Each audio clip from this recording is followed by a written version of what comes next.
The October wind cut through the mountains differently in eastern Kentucky, carrying with it the weight of 100 years of coal dust and forgotten promises.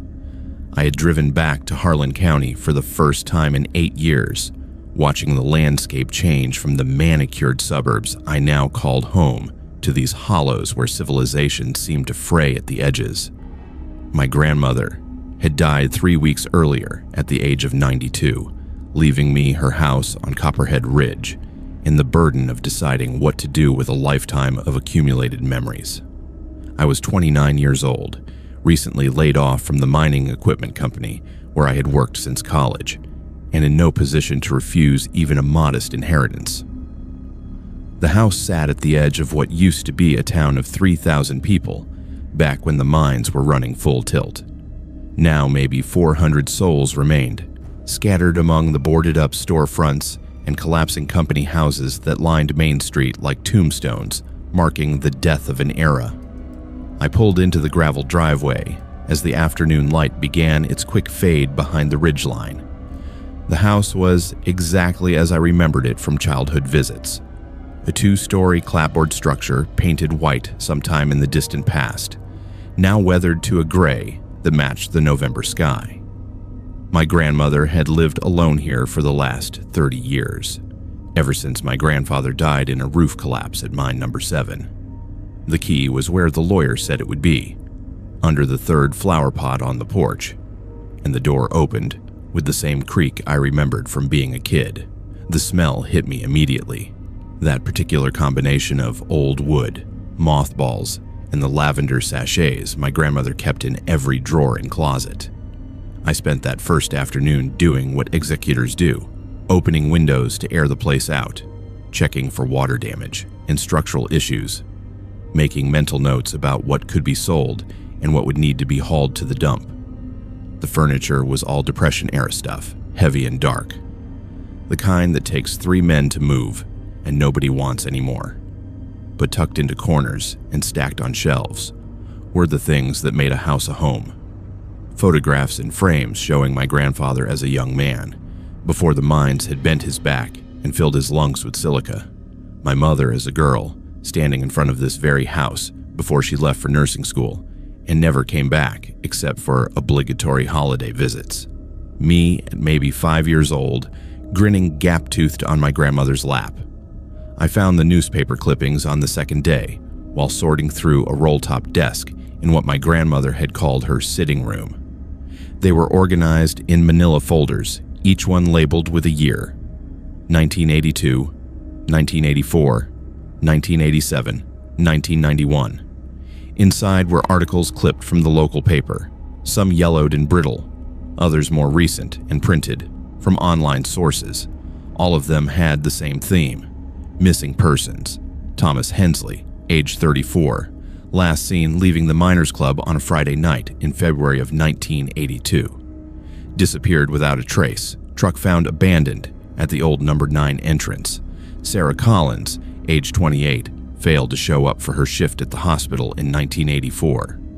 Her apartment showed no signs of struggle, but her purse and car keys were still on the kitchen counter. James Blackburn, Daniel Worth, Elizabeth Parsons. The list went on, spanning 4 decades. I counted 17 different cases, all from within a 20-mile radius of where I now sat. All unsolved, all eventually relegated to the back pages before disappearing from the news entirely. What disturbed me more than the clippings themselves was my grandmother's handwriting in the margins. Notes about timelines, about which mine each person had worked in, about family connections, and who had been at which bar on which night. She had been tracking these disappearances with the attention to detail of a professional investigator. At the bottom of one folder, I found a hand-drawn map of the county with red X marks scattered across it, concentrating in certain areas like a rash. I sat there in the fading light of the sitting room, turning these folders over in my hands, trying to understand why my grandmother, a woman who had spent most of her life keeping house and tending to her garden, had devoted so much energy to documenting these tragedies. The answer came when I found the basement door. I had been in this house dozens of times as a child, and I could not remember ever seeing a basement. The door was in the kitchen, hidden behind a pantry shelf that I had moved aside to check for structural damage to the exterior wall. It was old, the wood painted the same white as the walls, with a modern padlock installed through a hasp that looked out of place on the vintage hardware. The key was not with the house keys the lawyer had given me, but I found it in my grandmother's jewelry box upstairs, labeled simply with a piece of masking tape that said "Truth."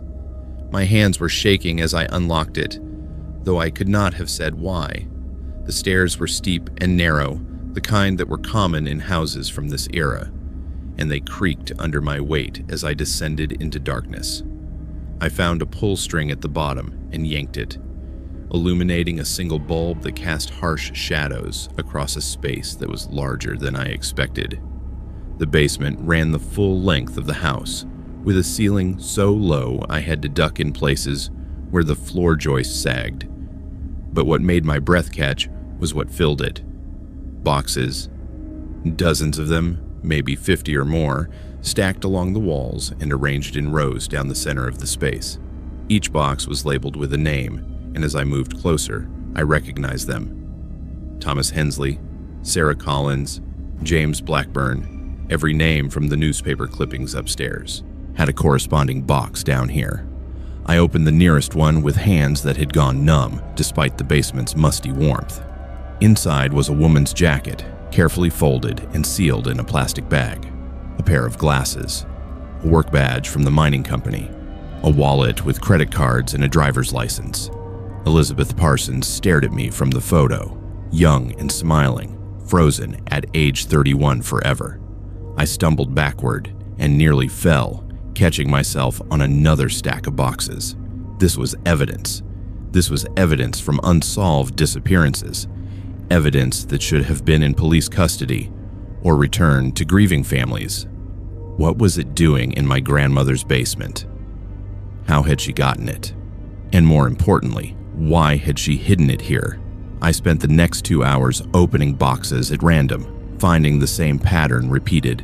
Personal effects, clothing, photographs, items that spoke of interrupted lives and families left wondering. But the last box I opened was different. It did not have a name label. Instead, it simply said, "Proof," in my grandmother's shaky handwriting. Inside were notebooks, the composition kind kids use in school, filled with my grandmother's cramped cursive. I carried them upstairs to the kitchen where the light was better and began to read. What I found made my blood run cold in a way that had nothing to do with the temperature. My grandmother had not been collecting evidence as some morbid hobby. She had been documenting a cover-up. The notebooks detailed meetings she had witnessed, conversations she had overheard, license plates she had recorded. She wrote about seeing certain trucks at certain locations just before people disappeared. She documented the response from the sheriff's department, noting how investigations were cursory at best, how family members were discouraged from making noise. She named names: the mine superintendent, the county sheriff, a judge, a state representative, the owner of the largest lumber operation in the region. According to my grandmother's meticulous records, these men formed what she called a hunting club, and what they hunted were people. The details were difficult to read, but impossible to stop reading. She described parties at a lodge deep in the national forest, parties where poor folks from the mining towns were brought as entertainment. She wrote about hearing screams in the woods behind certain properties, about stumbling across a burn pit while looking for ginseng that contained things that were not animal bones, about being warned, gently at first, and then with increasing menace, to mind her own business and keep her mouth shut. But my grandmother had been born in these mountains and had lived through the mine wars of the 30s. She was not a woman easily intimidated, so she had kept collecting evidence, documenting cases, stealing items from crime scenes before they could disappear, building a case she must have known she would never be able to prosecute.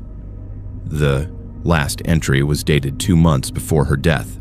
It simply said, "They know I know, the brake line, not an accident."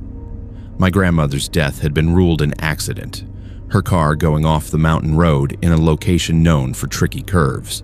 But brake line failures do not happen spontaneously on cars that were regularly maintained, and my grandmother had been the kind of woman who changed her oil every 3,000 miles without fail.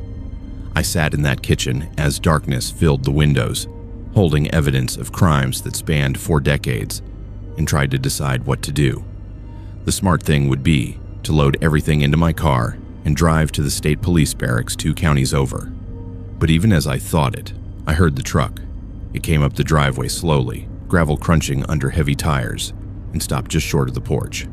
I moved to the window and peered out from behind the curtain. A dark blue Chevy with mud-covered plates, and 2 men sitting in the cab, neither one making a move to get out. They just sat there, engine running, looking at the house, looking at my car, looking at the lights I had turned on in the kitchen. My phone was in my hand before I made the conscious decision to grab it, but when I checked the screen, there was no signal. Not unusual in these mountains, but convenient for whoever was outside. The truck sat there for another 5 minutes while I watched, my heart pounding so hard I could feel it in my throat. Then, without warning, it reversed down the driveway and disappeared into the night. But I heard it stop somewhere down the road just out of sight, the engine still audible in the quiet of the hollow. They were not leaving. They were waiting. I killed all the lights and sat in the darkness, watching the road, clutching my phone like a talisman even though it could not help me. An hour passed, then another. Around midnight, I saw headlights approaching from the opposite direction, and another vehicle pulled up the driveway. This one was a sheriff's cruiser. The deputy who got out was young, maybe my age, and he walked up to the porch with his flashlight pointed at the door. I met him there, speaking through the screen. He told me there had been reports of suspicious activity at this address. The neighbors were concerned about someone breaking into the deceased owner's property. I explained I was the grandson, the executor, here legally to settle the estate. He asked for identification, asked why I was sitting in the dark, asked if I had noticed anything unusual in the area. I told him no, nothing unusual, just tired from sorting through my grandmother's things. He shined his flashlight past me into the house, and I watched his eyes scan the visible rooms, looking for something. Looking for what I had found, maybe. He told me to be careful, that there had been some break-ins recently, that I should keep the doors locked. Then he left, but not before sitting in his cruiser for a solid 10 minutes, writing something in a notebook under the dome light. The blue truck was gone when I checked the road. I did not sleep that night.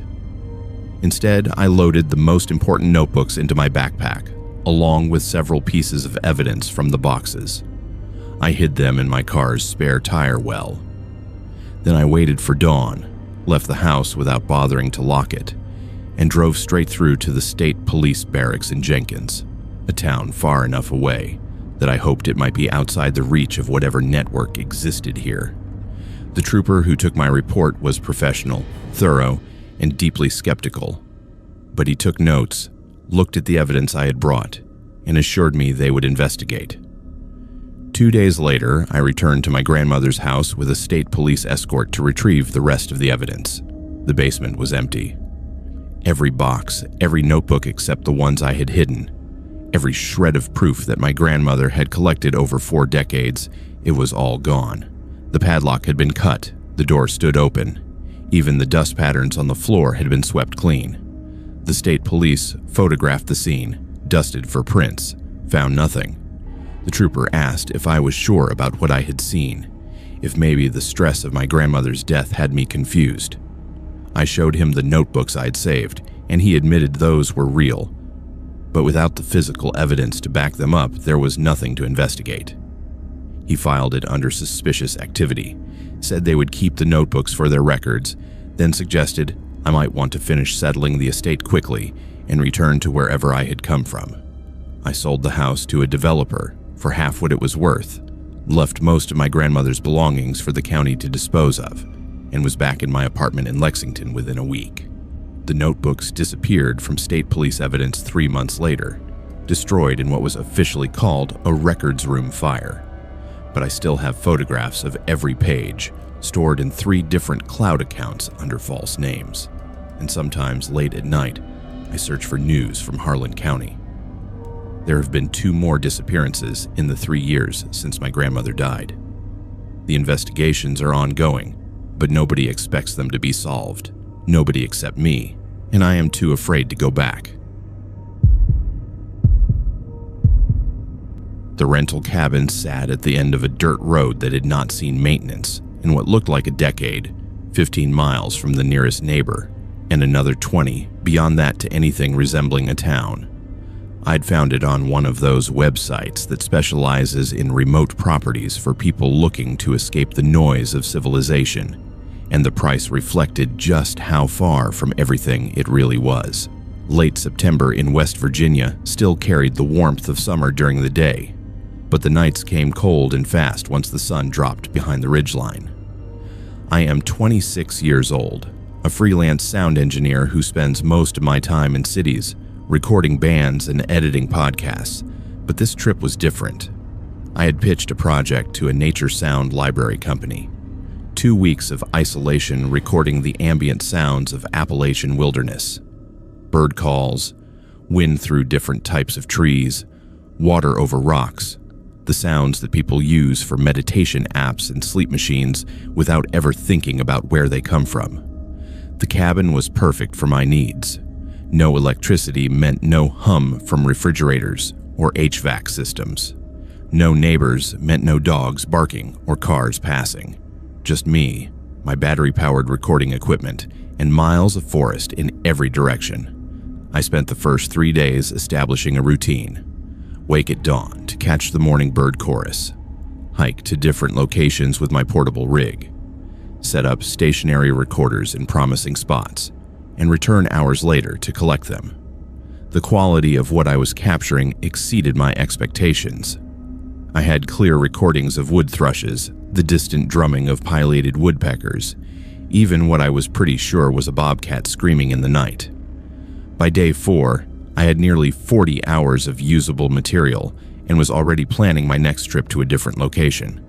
That night, I was reviewing the day's recordings on my laptop, wearing headphones to catch any flaws or unwanted noise, when I heard it.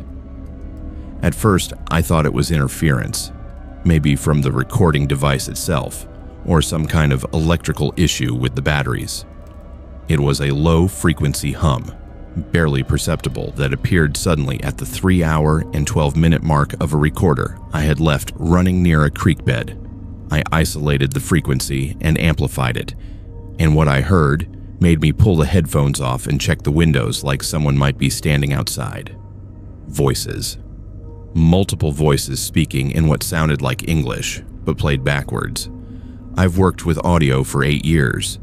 I know what reverse speech sounds like, and this was it. Someone was broadcasting reversed audio on a frequency that my equipment had picked up by accident. I played the section again, this time running it through software that could reverse the audio back to its original direction. The voices became clear, though the quality was poor and there was significant static. I could make out maybe 3 different speakers, all male, discussing what sounded like coordinates and dates. Grid reference 77 Delta. Next delivery scheduled for the 23rd. The usual drop point unless we received different instructions. Then the transmission cut out as abruptly as it had begun. I checked the timestamp. The recording had been made at 3:17 a.m., which meant the broadcast had occurred while I was asleep in the cabin, completely unaware.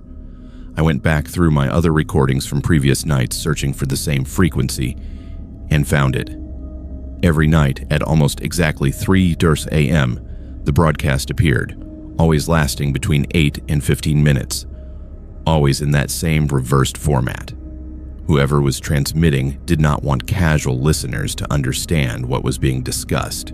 They were counting on the backward speech to sound like random noise to anyone who might accidentally pick it up.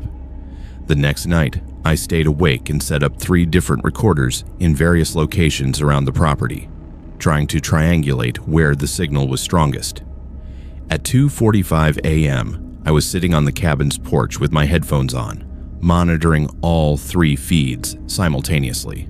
The signal came through strongest on the recorder I had placed on the eastern side of the property, about a quarter mile into the woods. I grabbed my backpack with fresh batteries and a handheld directional recorder and headed into the darkness with only a red lens flashlight to preserve my night vision. The broadcast was clearer out here, and I could hear it without even using my equipment, a faint electronic hum coming from somewhere deeper in the forest. I followed it slowly, stopping every 50 feet to check the direction, moving through underbrush that caught at my clothes and made more noise than I wanted. After maybe 20 minutes of careful hiking, I found myself on an old logging road that had been reclaimed by saplings and undergrowth. The signal was much stronger here, and I could see where the road led, uphill toward what looked like a ridge. I checked my GPS unit, marking my location so I could find my way back, and continued following the road as it climbed. The transmission was still going, the backwards voices discussing things I could not quite make out without my software. Then I saw it through the trees, a structure silhouetted against the night sky. It was a radio tower, maybe 100 feet tall, the kind that used to be common for rural radio stations or emergency services before everything went digital and centralized. This one looked abandoned, the chain-link fence around its base sagging and broken in places, the small building at the tower's foot showing broken windows and a door hanging crooked on its hinges. But the red light at the top of the tower was blinking steadily, and I could see a glow through the windows of the building, artificial light where there should have been only darkness. Someone had power running to this supposedly defunct facility. I approached carefully, staying in the tree line, watching for any sign of people or vehicles. The dirt track that led to the tower continued past it, disappearing over the ridge, and I could see tire marks in the mud, recent enough that they had not been washed away by rain. I waited there for maybe 10 minutes, listening and watching before deciding to get closer. The fence was easy enough to slip through where it had been torn down, probably by hunters or teenagers looking for a place to drink beer. I crossed the open ground to the building quickly, pressing myself against the concrete wall beside one of the broken windows. Inside, I could see the source of the light. Modern equipment racks filled one wall, all of it powered on and running, LEDs blinking in patterns that suggested active operation. This was not abandoned infrastructure left running by accident. Someone had installed this equipment recently, maintained it, used it regularly. The voices from the broadcast were coming from a speaker mounted on the ceiling, and I realized I was hearing both the outgoing transmission and the incoming responses. This was a two-way conversation happening in real time. I pulled out my handheld recorder and pressed it against the window frame, capturing everything I could. The conversation continued for another 5 minutes before ending with what sounded like confirmation codes being exchanged. Then silence, except for the hum of the equipment. I was about to pull back into the woods when I heard the vehicles. 2 of them from the sound of the engines coming up the dirt track from the opposite direction I had approached. I ran for the tree line and dove into the underbrush just as headlights swept across the clearing. 2 pickup trucks pulled up to the building, and 4 men got out, all of them wearing work clothes and carrying equipment cases. They were not trying to be quiet or secretive. They moved with the confidence of people who had every right to be there, who owned the place, or at least believed they controlled it. I stayed perfectly still while they entered the building, and through the broken window, I could see them working on the equipment. One of them was making adjustments to a computer terminal, while another swapped out what looked like hard drives from the equipment racks. They were not just maintaining the gear, they were collecting data and replacing storage media. The conversation I could overhear was casual, discussing football scores and when the next delivery was scheduled. Delivery of what, they never specified, but the way they talked about it suggested this was a regular occurrence, a routine operation. After maybe 20 minutes, they finished whatever they had come to do, locked up the building with a padlock I had not noticed before, and drove back down the track the way they had come. I waited another hour before moving, making absolutely sure they were not coming back. Then I worked my way back to the eerie cabin using my GPS, taking a different route to avoid leaving an obvious trail. The sun was coming up by the time I got back. and I immediately copied all my recordings to 3 different storage drives, uploading one to cloud storage despite the terrible internet speed from the cabin's satellite connection.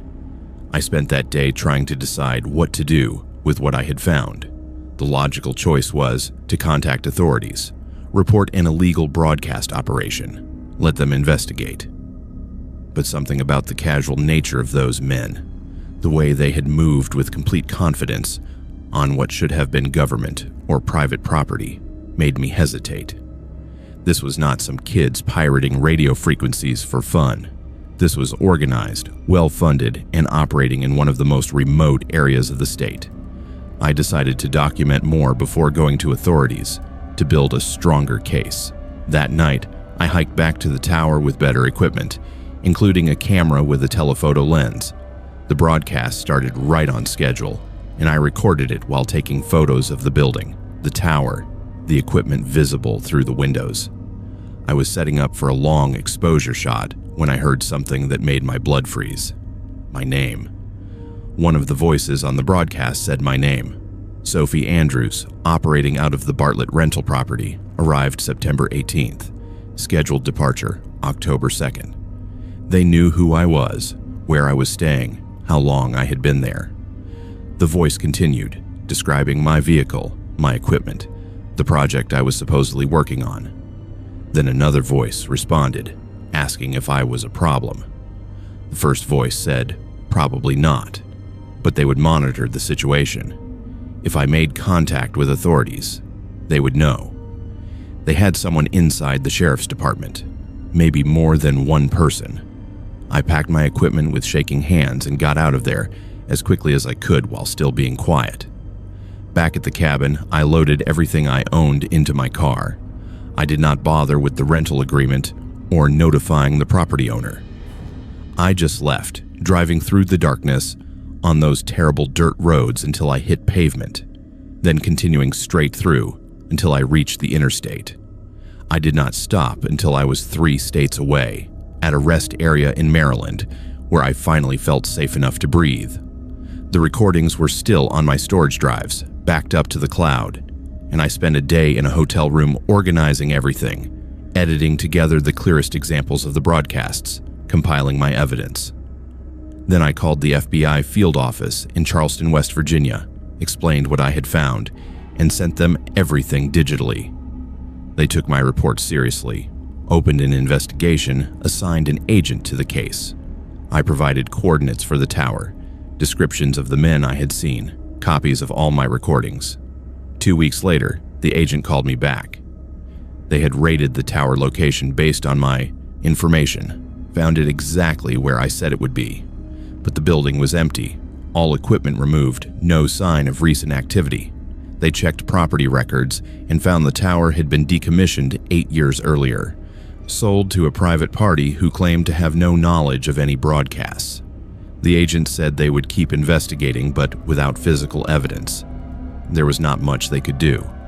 My recordings were interesting, but audio could be faked, and I had no way to prove when or where they were made. I never went back to West Virginia, never took another remote recording job. I stick to urban work now, studios and venues where there are always people around. But I kept monitoring that frequency from my apartment in Philadelphia, using a software-defined radio and a laptop. For 3 months after the raid, nothing. Then the broadcast started again, different frequency, same format, same reversed speech pattern. I recorded it, sent it to the FBI agent, never heard back. I check that frequency once a week now, and it is still active, still broadcasting in the middle of the night, still discussing deliveries and coordinates and schedules.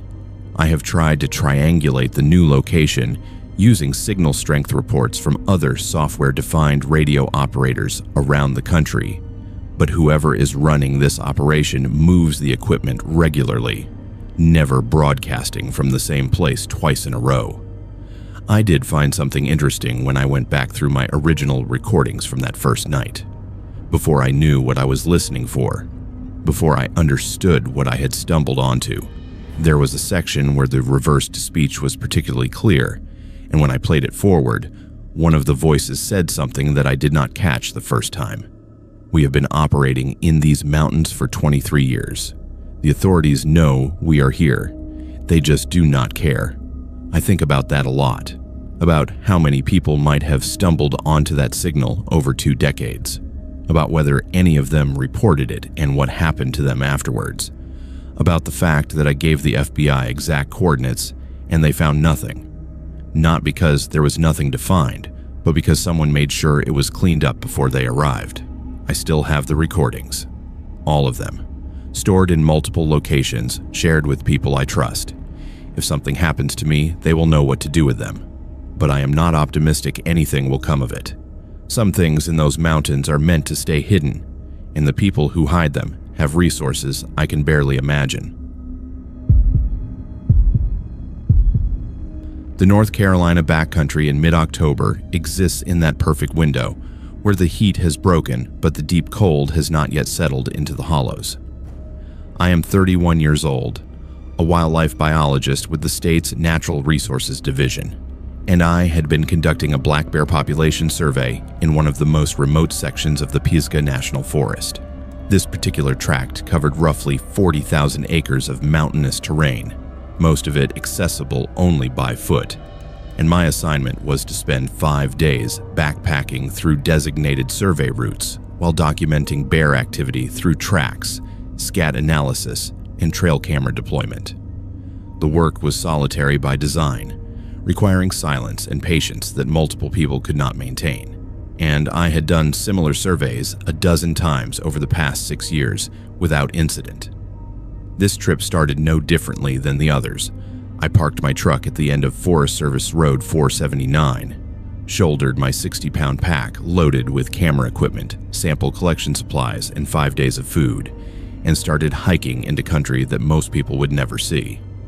The first 2 days were productive in the way that field biology often is, which means long stretches of hiking, punctuated by brief moments of actual data collection. I documented fresh bear sign along 3 different creek drainages, collected scat samples that would be analyzed for diet composition and genetic markers, and set up 12 trail cameras in locations that previous surveys had identified as high-traffic corridors. The cameras were motion-activated, designed to capture any large animal that passed within their sensor range, and I programmed them to take 3 photographs per trigger event with a 30-second delay between activations to conserve battery life. On the 3rd morning, I hiked out to check the first camera I had placed, a unit mounted on a white oak tree overlooking a game trail that showed clear evidence of regular bear use. The camera had been in position for 48 hours, and I expected maybe a dozen photographs of deer, possibly a bear if I was lucky. What I found instead made me stand there in the cold morning air, staring at the camera's preview screen, trying to make sense of what I was seeing. The camera had taken 73 photographs over the previous 2 nights. None of them showed bears. The first series, taken around 11 o'clock on the first night, showed something moving through the frame from left to right. The images were partially obscured by motion blur, but what I could see was not consistent with any animal I was familiar with. Whatever triggered the camera was tall, much taller than a bear, standing on its hind legs, and it moved through the frame on 2 legs with a gait that suggested bipedal locomotion was its natural mode of movement. The second series, taken 3 hours later, was clearer. The subject had stopped directly in front of the camera, and I found myself looking at something that should not exist. It was covered in dark hair, matted and thick, with a body structure that was humanoid, but wrong in ways I could not immediately articulate. The face, or what I could see of it in the infrared flash, showed features that were somewhere between human and ape, with a pronounced brow ridge and what appeared to be lips pulled back to expose teeth. But what disturbed me most was the eyes. They caught the camera's infrared illumination and reflected it back, creating that characteristic eye shine you see in night photographs of animals. But the intelligence behind those eyes was evident even in a still image. This was not an animal reacting to an unusual stimulus. This was something examining the camera with obvious curiosity, perhaps even recognition of what it was. I downloaded all the images to my backup drive and continued checking my other cameras, telling myself there had to be a rational explanation. A person in a costume, maybe, though that raised the question of why anyone would be hiking through this remote country in the middle of the night wearing what would have to be an elaborate suit. A misidentification of a bear in unusual lighting conditions, though I had seen hundreds of bear photographs from trail cameras, and none of them looked anything like this. By the time I reached the fourth camera, located in a dense stand of rhododendron near a creek crossing, I had stopped trying to rationalize what I was seeing and started feeling the first cold fingers of genuine fear. This camera had captured video, not just still images, and the video showed the creature much more clearly. It approached the creek at dusk, moving through the underbrush with a fluid grace that belied its massive size. I estimated its height at somewhere between 7 and 8 feet, with shoulders broader than any human I had ever seen. It knelt at the creek to drink, and I watched it cup water in its hands that were definitely not paws, bringing it to its mouth in a gesture that was disturbingly human. Then it looked directly at the camera, made eye contact with the lens, and vocalized. The sound that came through my laptop speakers made my skin crawl. It was not a roar or a howl or anything I could easily categorize. It started low, almost subsonic, and built into a series of hoots and screams that ended with what sounded like wood knocking, rhythmic impacts like someone striking a tree with a heavy branch. Then it stood and moved away from the creek, disappearing into the forest. I sat there in the middle of the rhododendron thicket, surrounded by mountains that suddenly felt much less empty than they had an hour ago, and tried to decide what to do. The scientific part of my brain was screaming that this was the discovery of a lifetime, that I needed to document everything, collect every piece of evidence I could find. But the primal part, the part that evolved to recognize predators and assess threats, was telling me to pack up my gear and get out of these woods as quickly as possible. I compromised by continuing my survey, but staying hyper-aware of my surroundings in a way I never had before. That night, I made camp in a location that offered good sightlines in multiple directions, built my fire larger than necessary, and strung my food at a distance from my tent that was probably excessive for bear prevention. Around 2 in the morning, I was jolted awake by vocalizations coming from multiple directions. The same hooting and wood-knocking sounds I had heard on the camera video, but now surrounding my camp in a pattern that suggested coordination. I grabbed my headlamp and flashlight, unzipped my tent, and scanned the darkness beyond my fire's reach. The vocalizations stopped immediately when I emerged, replaced by silence so complete that I could hear my own heartbeat. I stood there for maybe 5 minutes, sweeping my light across the tree line, seeing nothing but feeling watched with an intensity that raised every hair on my body. Then I heard movement, something large pushing through underbrush, maybe 50 yards to the east, moving parallel to my camp but not approaching. It was toying with me, I realized, testing my reactions, seeing how I would respond to being surrounded and called to. I retreated into my tent but did not sleep for the rest of the night, lying there, listening to occasional sounds of movement in the forest around me, watching shadows dance at the edges of my firelight. At dawn, I broke camp and started hiking toward my next survey location, following a ridge line that offered open travel and good visibility. I had gone maybe 2 miles when I found the tracks. They were in a muddy section of trail where runoff had pooled and they were unmistakable. Humanoid footprints, but massive, at least 18 inches long and 7 inches wide at the ball. The stride length between prints was longer than any human could manage, suggesting something with much longer legs. I photographed them from multiple angles, placed a measuring tape beside them for scale, and took soil samples from the depressions for later analysis. The prints led off the trail and into dense forest, heading generally northwest toward a series of rocky outcrops that I knew from my maps formed the backbone of this particular ridge system. Against my better judgment, I followed them.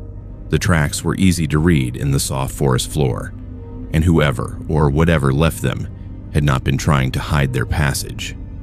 I found more evidence as I went.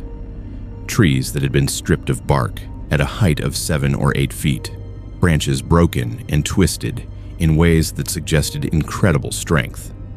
And then I found the hair. It was caught on a broken branch at chest height, a clump of dark brown to black hair that was coarse and oily to the touch.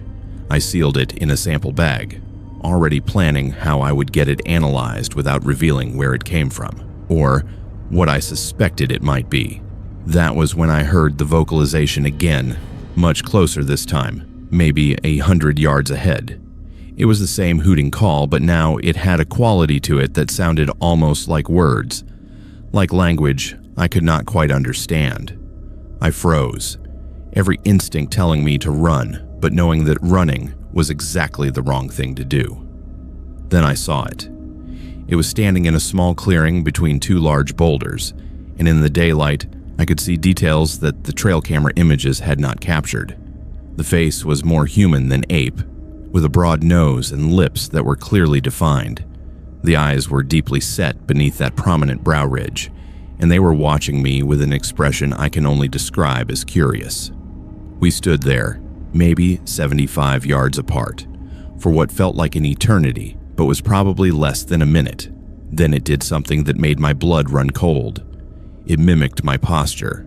I was standing with my weight on one leg, arms crossed over my chest, and it shifted to match my stance exactly. When I lowered my arms, it lowered its arms. When I took a step backward, it took a step forward.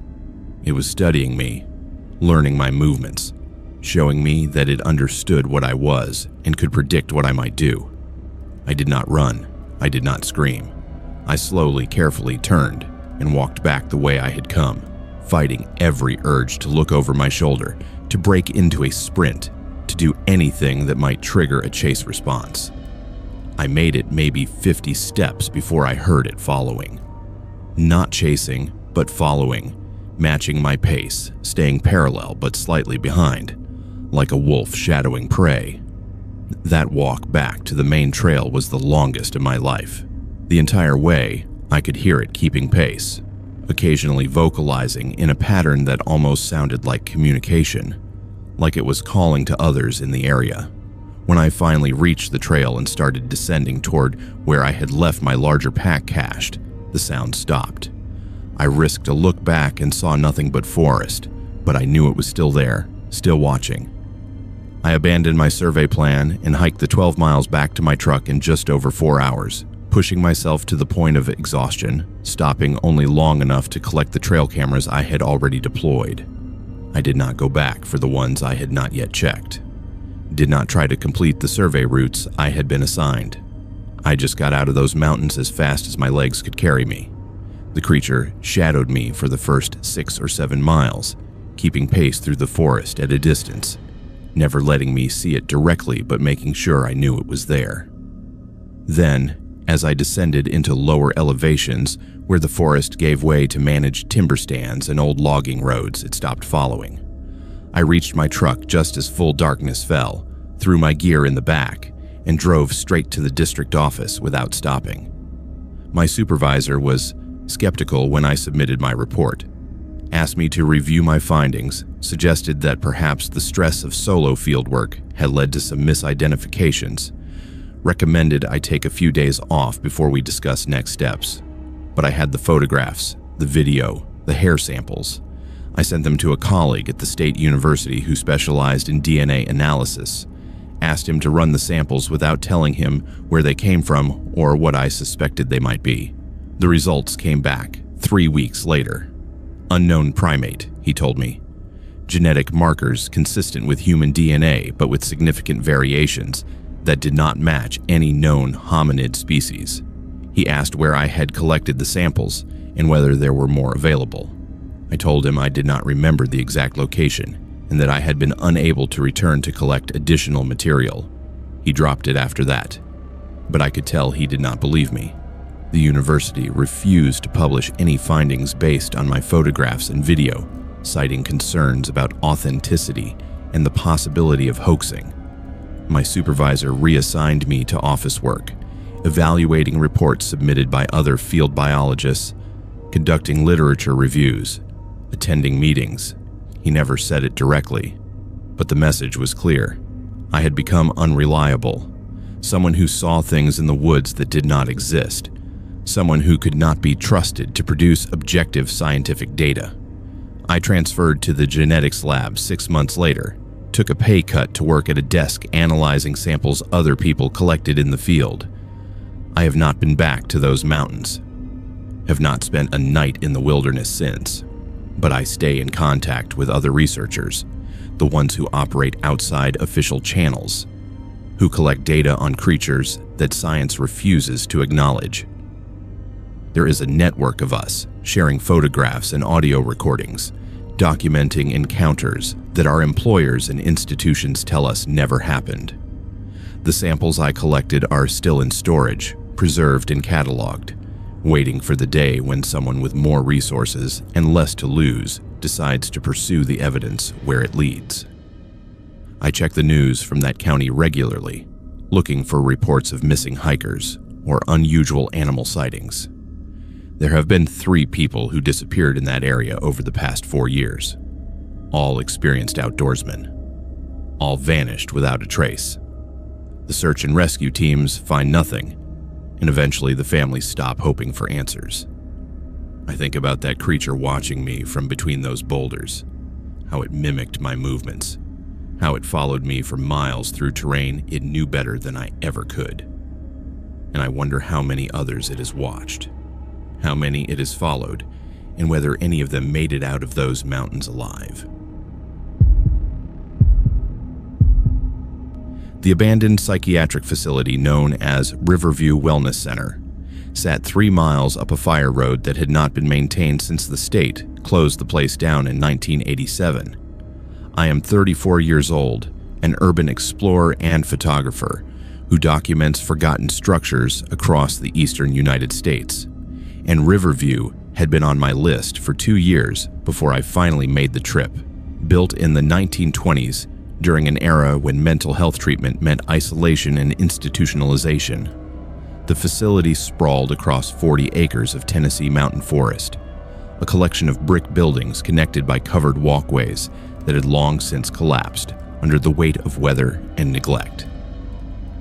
I arrived on a cold November morning with my camera equipment, respirator mask, and a healthy respect for the dangers of exploring structurally compromised buildings. The main entrance had been sealed with concrete blocks years ago, but a side door near what had been the administrative wing showed signs of frequent use by other explorers, the plywood covering pried away and leaning against the wall. Inside, the decay was comprehensive. Water damage had destroyed most of the ceiling tiles, leaving them scattered across floors covered in broken glass and bird droppings. Patient rooms still contained rusted bed frames bolted to the floors, and the walls were covered in decades of graffiti layered one message over another. I spent the first hour photographing the architectural details that had survived, focusing on doorways with their original hardware and windows where the light filtered through in ways that created dramatic shadows. The facility had been designed in a campus style, with separate buildings for different patient populations, and I moved systematically through each structure, documenting what remained while watching carefully for holes in the floors and weakened staircases. By midday, I had covered most of the accessible areas and was preparing to leave when I noticed something odd about one of the hallways in the main treatment building. The corridor appeared to end at a wall covered in the same institutional green paint as the rest of the facility, but the dimensions did not match what I had seen from the exterior. The building should have extended at least another 30 feet beyond that wall. I examined the surface more carefully and found what I was looking for, a seam hidden under layers of paint, where a doorway had been covered over. The plaster was newer than the surrounding walls, installed sometime after the facility had closed based on the materials used. I used a multi-tool to chip away at the edge, and within minutes, I had exposed enough of the frame to see that this was definitely a sealed entrance. Behind me, the building creaked and settled. Sounds I had been hearing all morning, but now they felt different, more ominous. I pulled away a section of plaster large enough to shine my flashlight through, and what I saw made me forget about structural safety entirely. The space beyond was not abandoned. It was a corridor that continued for at least 50 feet, lined with doors on both sides, and the walls were clean. Not dusty and water damaged like everything I had seen so far, but maintained, as if someone had been taking care of this hidden section while the rest of the facility rotted. I widened the hole until I could squeeze through, my rational mind screaming that this was a terrible idea, while my curiosity drove me forward anyway.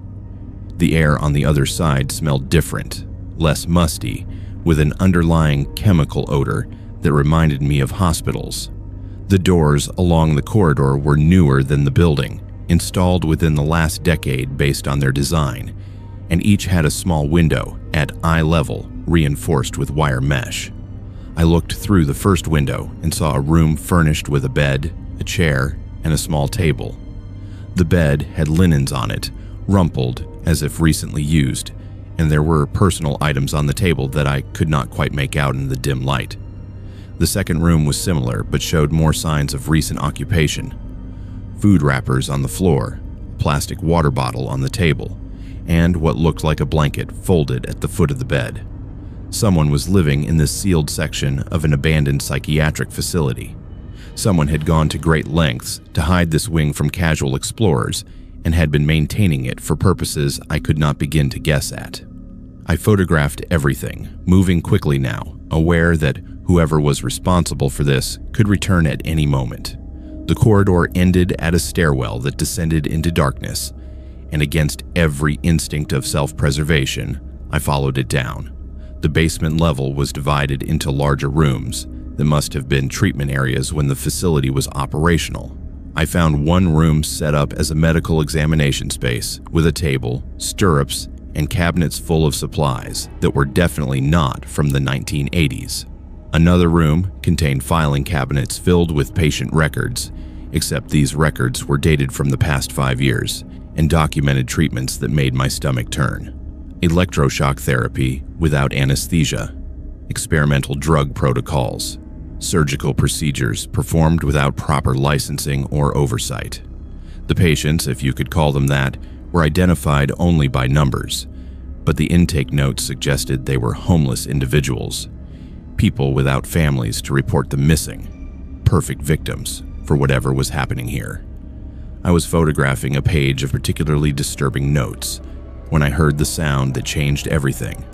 Footsteps above me, multiple people moving through the hidden corridor I had just left, and voices, calm and professional, discussing whether they had heard something in the basement. I killed my flashlight and looked for another exit, finding a second stairwell at the far end of the basement that must have led to a different building in the complex. I climbed as quietly as I could, emerging into what had been the recreational building based on the scattered remains of ping pong tables and recreational equipment. Behind me, I could hear the basement door opening, someone coming down to investigate. I ran for the nearest exit, no longer caring about stealth, just needing to put distance between myself and whoever was operating that facility within a facility. I made it outside and headed for the woods, circling wide to approach my car from a different direction, and that is when I saw them. 2 vehicles parked near the main entrance, a white van with medical supply company logos on the side, and a dark sedan with tinted windows. Both had been there the whole time I was inside, but I had not noticed them when I arrived, because they were parked out of sight from the access road. 3 people in white coats were walking toward the building I had just fled, moving with the casual confidence of people who owned the place. I stayed hidden in the underbrush, watching as they disappeared inside, then sprinted for my car the moment they were out of sight. I drove back to town with my hands shaking, pulled into the sheriff's office parking lot, and tried to organize my thoughts before going inside. The deputy who took my report was young and seemed genuinely concerned, writing down everything I told him about the sealed wing, the occupied rooms, the patient files documenting illegal procedures. He asked to see my photographs, and I showed him selected images on my camera's display screen, keeping the memory card safely in my pocket. He promised they would investigate, sent me home, and said someone would follow up within 24 hours.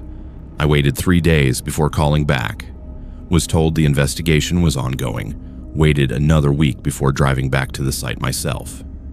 The facility looked exactly as it had before, same decay, same sense of abandonment. But when I worked my way back to that corridor where I had found the sealed doorway, I found something that made my blood run cold. The hole I had chipped in the plaster had been repaired, the wall restored to its original appearance, and there was no sign that anything had ever been different. I went to the basement entrance in the other building, found it sealed with a new concrete wall. Every trace of what I had discovered had been erased. I returned to the sheriff's office, asked to speak to the deputy who had taken my report, was told he had transferred to another county the previous week. His replacement knew nothing about my case, could find no record of my report in the system, suggested perhaps I was thinking of a different jurisdiction. I showed him my photographs, and he examined them with an expression that suggested he thought I had staged them somewhere else. Without access to the actual location, he said there was nothing to investigate. I contacted the state police, the state health department, the licensing board for medical facilities. Each office took my information, promised to look into it, and then nothing happened. My photographs were dismissed as possibly being from a different location or potentially fabricated entirely. I even reached out to other urban explorers who had visited Riverview, asking if they had seen anything unusual. Most had only explored the main buildings, never finding the sealed corridor. But 2 people contacted me privately saying they had experienced something similar.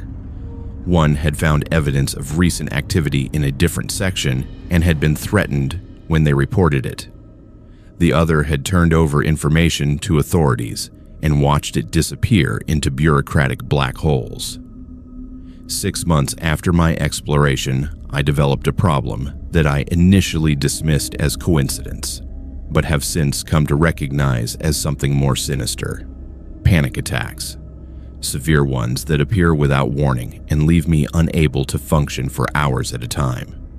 I went to doctors, was prescribed medications that did not help, underwent therapy that provided no relief. It was only when I compared notes with those other explorers that I realized we were all experiencing the same symptoms. All of us had developed anxiety disorders that had not existed before our encounters at Riverview. All of us had been referred to the same specialist for treatment, a psychiatrist who worked out of a practice 2 counties over. I made an appointment to see him, curious about the connection, and sat in his waiting room reading intake forms that asked very specific questions about what I had seen at abandoned facilities and who I had told about it. I walked out before my appointment, got in my car, and never went back. I still have the photographs on encrypted drives stored in multiple locations, shared with people I trust who have instructions to release them if anything happens to me. But I do not explore abandoned buildings anymore, do not take assignments in Tennessee, do not talk publicly about what I found, because the 2 people who did ended up hospitalized with mysterious illnesses that doctors could not diagnose. The facility is still there, still abandoned according to official records, still drawing curious explorers who photograph the decay without ever finding that hidden wing. And somewhere in those mountains, people are disappearing into a system that officially does not exist, treated by doctors who have no licenses, held in rooms that appear on no blueprints. I think about those patient files sometimes, about the numbers instead of names, about the intake notes describing people no one would miss.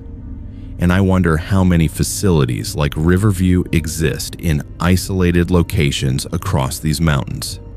How many sealed wings hide behind crumbling walls, and whether anyone in authority actually cares enough to stop it.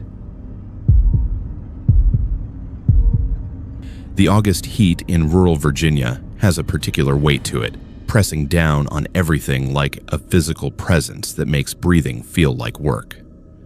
I am 28 years old, recently unemployed from a tech job that evaporated when the company relocated to the West Coast, and I had inherited my uncle's property 3 months after his supposed departure from the area. The family story was that Uncle Raymond had sold his farm and moved to Florida for retirement. But when the estate lawyer contacted me saying I was listed as his heir and the property had never actually been sold, questions started piling up that nobody in the family seemed willing to answer. The farm sat on 200 acres in Albemarle County, bordering national forest on 3 sides, accessed by a dirt road that branched off a county highway that itself saw maybe a dozen vehicles per day. The house was a typical farmhouse from the 1940s, white paint peeling to expose gray wood underneath, with a barn, several outbuildings, and fields that had gone to seed over what must have been at least 2 growing seasons. I drove out on a Saturday morning with the intention of spending the weekend assessing what I had inherited and determining whether it made more sense to sell quickly or invest in fixing the place up. The house was locked, but the key was where the lawyer said it would be, hidden under a flower pot on the back porch that was so weathered I was surprised it had not shattered into pieces. Inside smelled of dust and mice, but the structure seemed sound enough, and the electricity was still connected, suggesting someone had been paying the utility bills even after my uncle supposedly left. I spent the first few hours going through the main floor, finding furniture that looked like it had not been touched in decades. A kitchen with dishes still in the cabinets, and a living room where my uncle's reading glasses sat on a side table next to a book open to page 73. It was the scene of someone who had stepped out for a few minutes, not someone who had packed up an entire life and moved to another state. The second floor yielded the same strange evidence of interrupted routine. Clothes in the closets, toiletries in the bathroom, a bed that was made but showed the impression of someone having sat on the edge of it. I was standing in my uncle's bedroom trying to reconcile what I was seeing with the story I had been told, when I noticed the trail camera mounted in a tree outside the window. It was pointed directly at the house, specifically at this bedroom window, and it was not the kind of camera a farmer would use to monitor wildlife. I went outside to examine it more closely and found that it was a high-end model, battery-powered with a solar panel to keep it charged indefinitely. The SD card was still in the camera, and when I removed it and checked the date stamps on the files, my hands started shaking. The camera had been recording continuously for the past 18 months, with thousands of images stored in chronological order. I took the card back to the house, found my uncle's old laptop in a desk drawer, and started reviewing the footage. The first week of images showed my uncle moving around the property, working in the barn, checking fences, living his normal life. Then the images changed. A vehicle appeared in several frames, parked at the edge of the tree line, where it would not be visible from the house. Different vehicles over time, but always in the same general location, always positioned to watch the house without being obvious. I scrolled forward through weeks of images, watching this pattern repeat, and then I reached the sequence that made my stomach drop. My uncle loading his truck at dawn, not with luggage or moving boxes, but with tools and supplies like he was heading out for a day of work. Then, 3 hours later, a different truck arriving at the house. 3 men getting out, not knocking or announcing themselves, but walking around the property like they owned it. One of them checking the barn, another examining the outbuildings, the third taking photographs of the house from multiple angles. The next day's images showed my uncle's truck returning, and one of the men approaching him as he got out of the vehicle. I could not hear what was being said, but the body language was clear. This was not a friendly conversation. My uncle gesturing at the property, shaking his head, pointing back toward the road. The men not leaving, but instead surrounding him, backing him toward the barn. And then the images stopped showing my uncle. The camera continued recording for another week, showing those same men returning daily, going through the barn, the outbuildings, searching for something. Then new people arrived. Official-looking vehicles, uniforms that could have been law enforcement or private security. They removed items from the barn in boxes and bags, loaded them into trucks, and drove away. After that, the property sat empty for months until I showed up. I sat there in the growing darkness, the laptop screen the only light in the house, trying to understand what I had stumbled into. My uncle had not left voluntarily. He had been taken or driven away, and someone had gone to elaborate lengths to make it look like a planned departure. The trail camera had not been his. Someone else had installed it to monitor him, to track his movements, to know when he was vulnerable. I needed to find that barn. Whatever those men had been looking for, whatever had been important enough to justify this level of surveillance and eventual intervention, it had been stored somewhere on this property. The barn was the obvious place to start, and I grabbed a flashlight and headed out into the August night, feeling exposed in a way I had never experienced before. The barn doors were closed but not locked, and they opened with a creak that sounded impossibly loud in the silence. Inside was exactly what you would expect in a working farm barn. Tools, equipment, hay bales stacked along one wall, a workbench covered in the accumulated debris of decades of repairs and projects. I searched for an hour, finding nothing out of the ordinary, no hidden compartments or secret storage areas. But then I noticed the floor in one corner, where the dirt was a different color than the surrounding area, darker and more compacted, like it had been disturbed and then carefully replaced. I found a shovel and started digging, not really believing I would find anything, expecting this to be another dead end. 3 feet down, my shovel hit something solid. I cleared the dirt away with my hands and found a metal container, the kind used for ammunition or valuable documents, buried and carefully sealed against moisture. Inside were papers, deeds, surveys, mineral rights documentation, and photographs. Lots of photographs showing men in business suits meeting with men in work clothes, showing equipment being moved at night, showing what appeared to be mining operations on property that should not have any mining activity according to the official records. My uncle had been documenting illegal resource extraction on his land and the surrounding national forest. The men in the photographs were not hard to identify once I started comparing faces to county records. The sheriff, a county commissioner, the owner of a large construction company that held multiple government contracts, a state representative.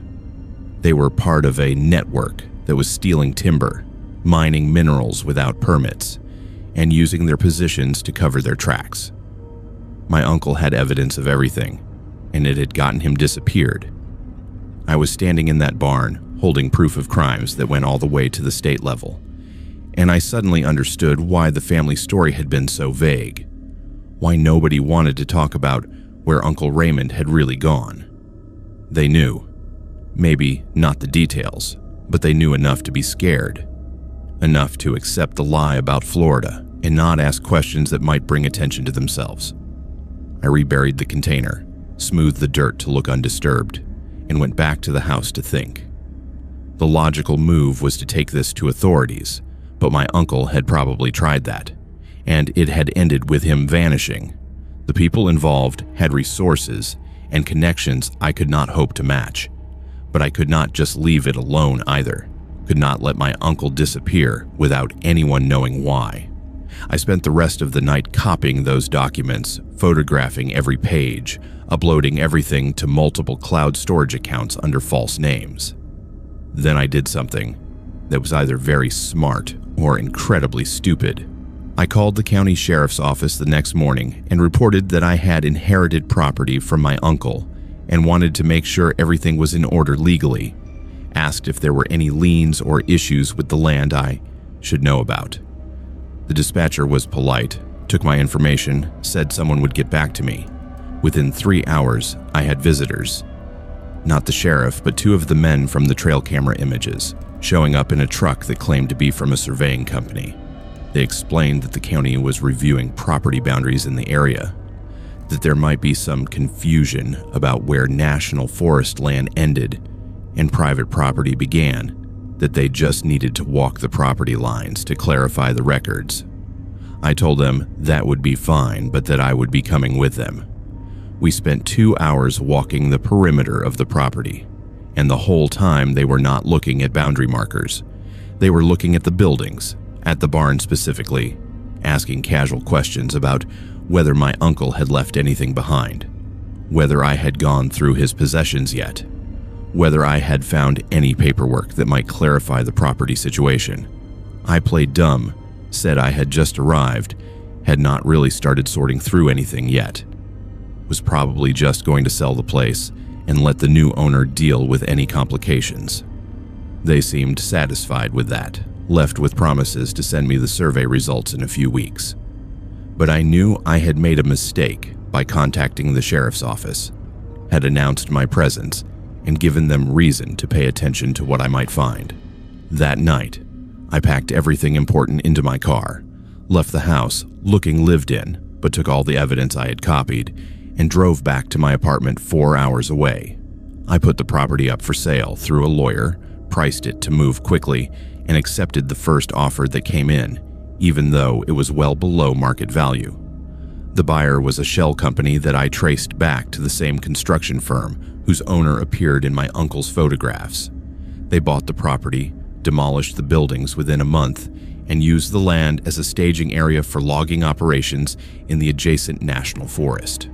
My uncle's evidence is still buried there, as far as I know, hidden under equipment yards and access roads, waiting for someone with more courage or resources than I had to dig it up. The state police opened an investigation 6 months later when I finally worked up the courage to send them copies of what I had found. They interviewed me, seemed genuinely interested, promised they would look into it, but the investigation stalled when key witnesses refused to cooperate and evidence mysteriously went missing from their files. The county commissioner retired early, the state representative chose not to run for re-election, and the sheriff served out his term before moving to another state. Nobody was ever charged. Nobody ever explained what happened to my uncle. His case remains officially listed as a voluntary missing person, someone who left of his own accord and simply chose not to stay in contact with family. I still have the photographs and documents stored in multiple locations, still check occasionally to see if anyone else has tried to pursue the case. But I know it is over. The people involved got away with whatever they did to my uncle, and the system that was supposed to provide justice failed completely. I think about those trail camera images sometimes, about my uncle being surrounded by those men in his own driveway, about how scared he must have been in those final moments, about whether he knew that his careful documentation would not be enough to save him or bring his killers to justice. The June afternoon when I arrived at the Volunteer Coordination Center was the kind of perfect summer day that makes you forget winter ever existed. I am 27 years old, an elementary teacher with my summers free, and when I saw the flyers about a missing child all over town, I did not hesitate to sign up for the search effort.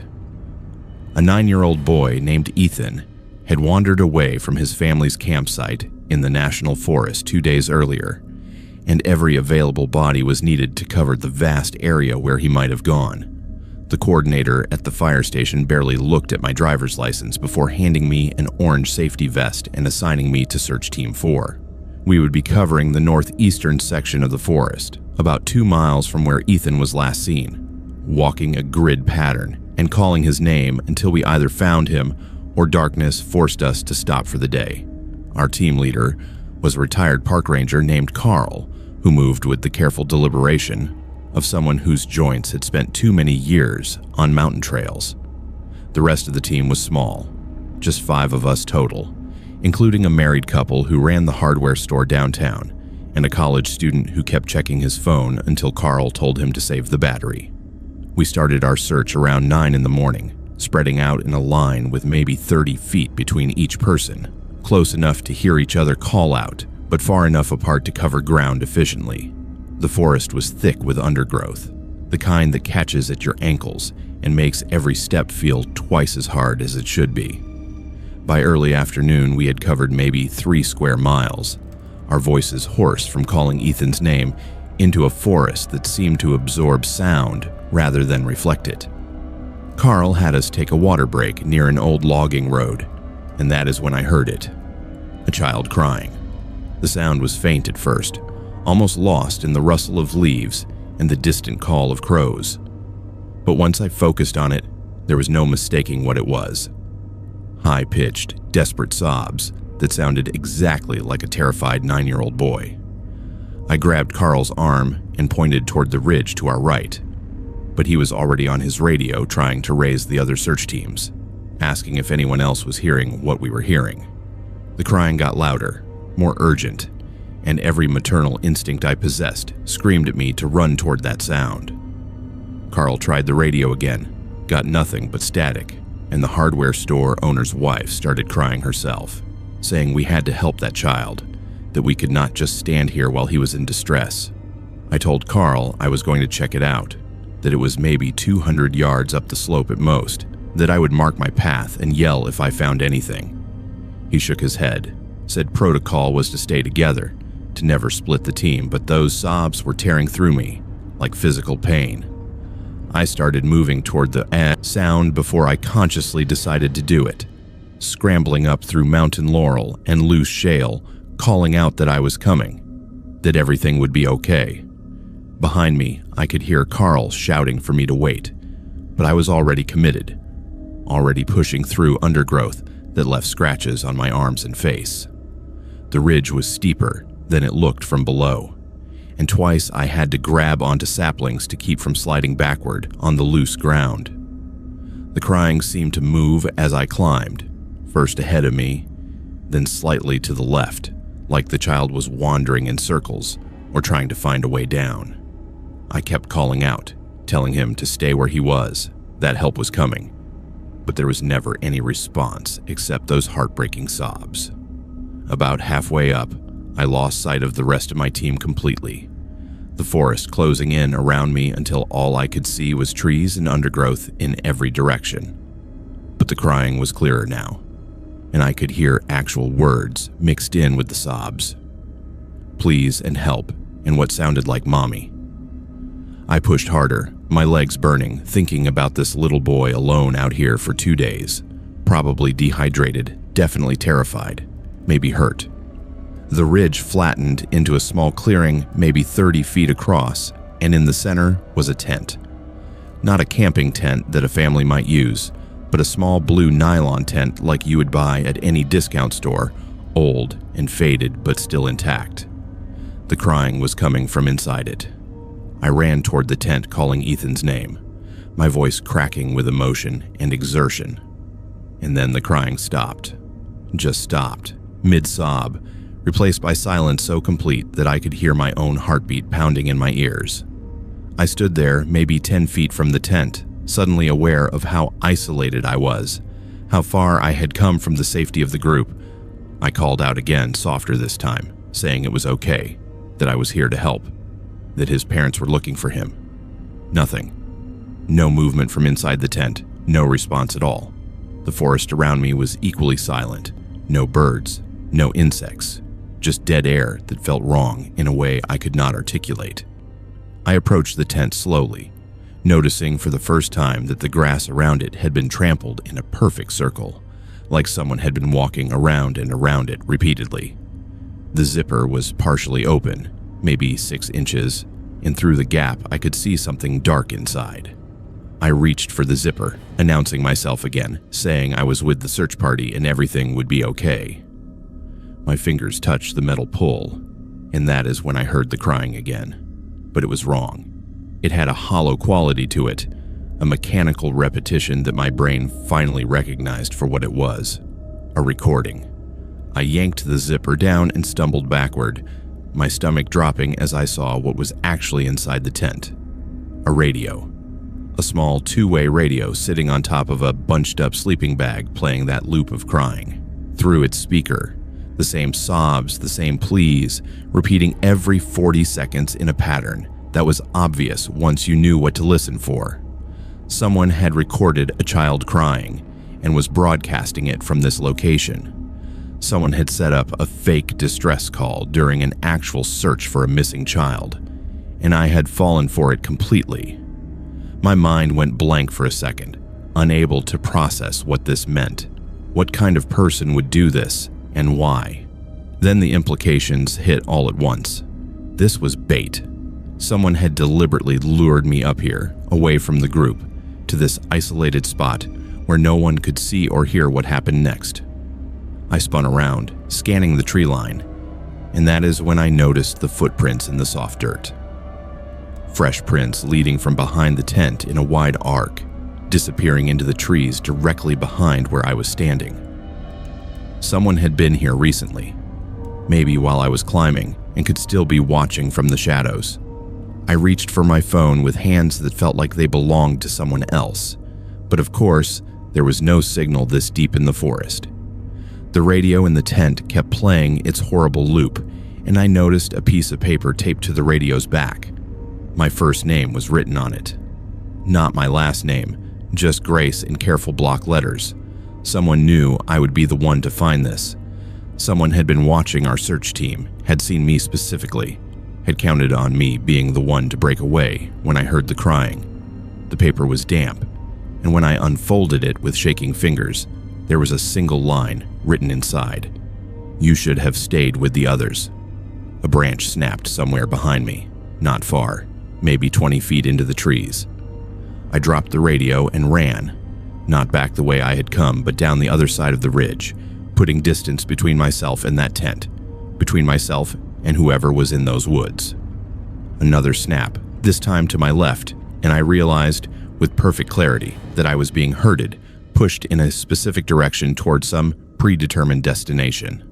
I thought about screaming for help, but Carl and the others were too far away, and it might provoke whoever was out there into acting faster. So I did the only thing that made sense. I ran straight back the way I had come, crashing through undergrowth, skidding down the loose shale, not caring about the branches hitting my face or the thorns tearing at my clothes. Behind me, I could hear pursuit, not running but walking steadily, like they knew exactly where I was going and were not worried about keeping up. Halfway down the ridge, my foot caught on a root and I went down hard, rolling several feet before slamming into a fallen log. Pain shot through my ribs, and for a moment I could not breathe, could only lie there, gasping while listening to those steady footsteps getting closer. That is when I heard Carl's voice, faint but unmistakable, calling my name from somewhere below. I screamed his name and help, and someone is following me, all in one hysterical burst that used the last of my air. The footsteps behind me stopped. I scrambled to my feet, clutching my side where the pain suggested cracked or bruised ribs, and half ran, half fell the rest of the way down until I could see orange vests through the trees.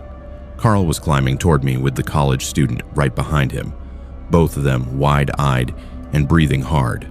I collapsed into Carl's arms, babbling about the tent and the radio and the note with my name on it, and he held me steady while scanning the ridge above us with the expression of someone who had seen bad things before and knew there were worse things waiting. The police found the tent exactly where I said it would be. They photographed everything, bagged the radio and the note as evidence, took castings of the footprints, but there were no fingerprints except mine, no DNA evidence, no trail to follow once the prints reached rocky ground. They questioned everyone on the search teams, checked if anyone had been filming or taking pictures that might have caught someone watching us. Nothing. The detective assigned to the case was a woman with tired eyes, who told me the setup had probably been there for hours before we arrived, that whoever did it had likely been gone long before I reached the tent. But I knew better. I'd heard those footsteps following me down the ridge, measured and patient, like someone who had done this before and would do it again. They found Ethan 2 days later, thank God, alive and relatively unharmed, hiding in a drainage pipe about a mile from his family's campsite. He had gotten turned around in the dark and had been too scared to come out when he heard people calling. But whoever set that trap, whoever wrote my name on that paper and waited in the woods, they were not connected to Ethan's disappearance at all. They were just someone who saw an opportunity in the chaos of a search, someone who wanted to separate a volunteer from the safety of the group. I never volunteered for another search, changed my phone number, varied my routes to work, installed new locks, and a security system at my apartment. But sometimes, especially when I am alone and hear a child crying in a store or playground, my whole body goes cold, and I am back on that ridge, reading those 5 words that still wake me up at night. You should have stayed with the others. The crossroads where 2 mountain roads met had been marked by the same stone milestone since 1891, weathered and leaning but still legible if you knew what you were looking for. I am 25 years old, a folklore researcher documenting regional legends for my graduate thesis, and this particular crossroads in eastern Kentucky had a reputation that stretched back over a century. Local stories claimed that musicians would come here at midnight to make deals with the devil, trading their souls for supernatural talent. And while I did not believe in literal demonic pacts, I was fascinated by how these legends persisted and evolved over generations. Late September brought the kind of clear night that made the stars feel close enough to touch, and I arrived at the intersection just before 11:30 with recording equipment and a camera, planning to spend an hour documenting the location and capturing ambient sound for my research. The crossroads was more remote than I expected, with forest pressing close on all 4 sides and no lights visible in any direction. The 2 roads that intersected here were barely maintained, more like wide trails than actual roads, used primarily by hunters and the occasional lost tourist. I set up my equipment at the center of the intersection, positioning microphones to capture sound from all directions, and started taking photographs of the milestone and surrounding area. The night was quiet in the way that deep country gets, with insect sounds and the occasional rustle of wind through leaves, but nothing that suggested human activity for miles in any direction. At exactly midnight, the temperature dropped. Not gradually, but all at once, like someone had opened a freezer door. My breath became visible in the air, and I could see frost forming on the grass at my feet despite the fact that it had been 70 degrees just seconds earlier. Then I heard the music, a fiddle, playing somewhere in the darkness beyond my flashlight's reach. The melody was old, pre-bluegrass mountain style, the kind of tune that would have been common in these hills 100 years ago. I grabbed my recorder and turned toward the sound, trying to locate its source, but the music seemed to come from everywhere and nowhere at once. The smell hit me next. Sulfur, sharp and acrid, like standing downwind from a paper mill. I checked my equipment, thinking maybe a battery was overheating, but everything was functioning normally, and the smell was definitely coming from outside, from the crossroads itself. The music continued, that ancient fiddle tune weaving through the darkness. And then I saw a movement. A figure approaching from the north road, walking steadily toward the center of the intersection where I stood. I called out, identifying myself as a researcher, asking if they were local and whether they knew the history of this place. No response, just continued walking until the figure stepped into the edge of my flashlight beam. The clothing was wrong. Period clothing from maybe the 1920s or 1930s. Work clothes that a farmer or laborer would have worn, but perfectly preserved. Not costume quality or theatrical. The face was hard to make out, features obscured by shadow, despite my light pointing directly at it. Then another figure appeared from the east road, and another from the south, and a fourth from the west. They converged on the crossroads, all dressed in clothing from different eras, all moving with that same steady, purposeful gait. I stood frozen at the center, camera forgotten, recording equipment still running, watching as these 4 figures met at the exact point where the roads crossed.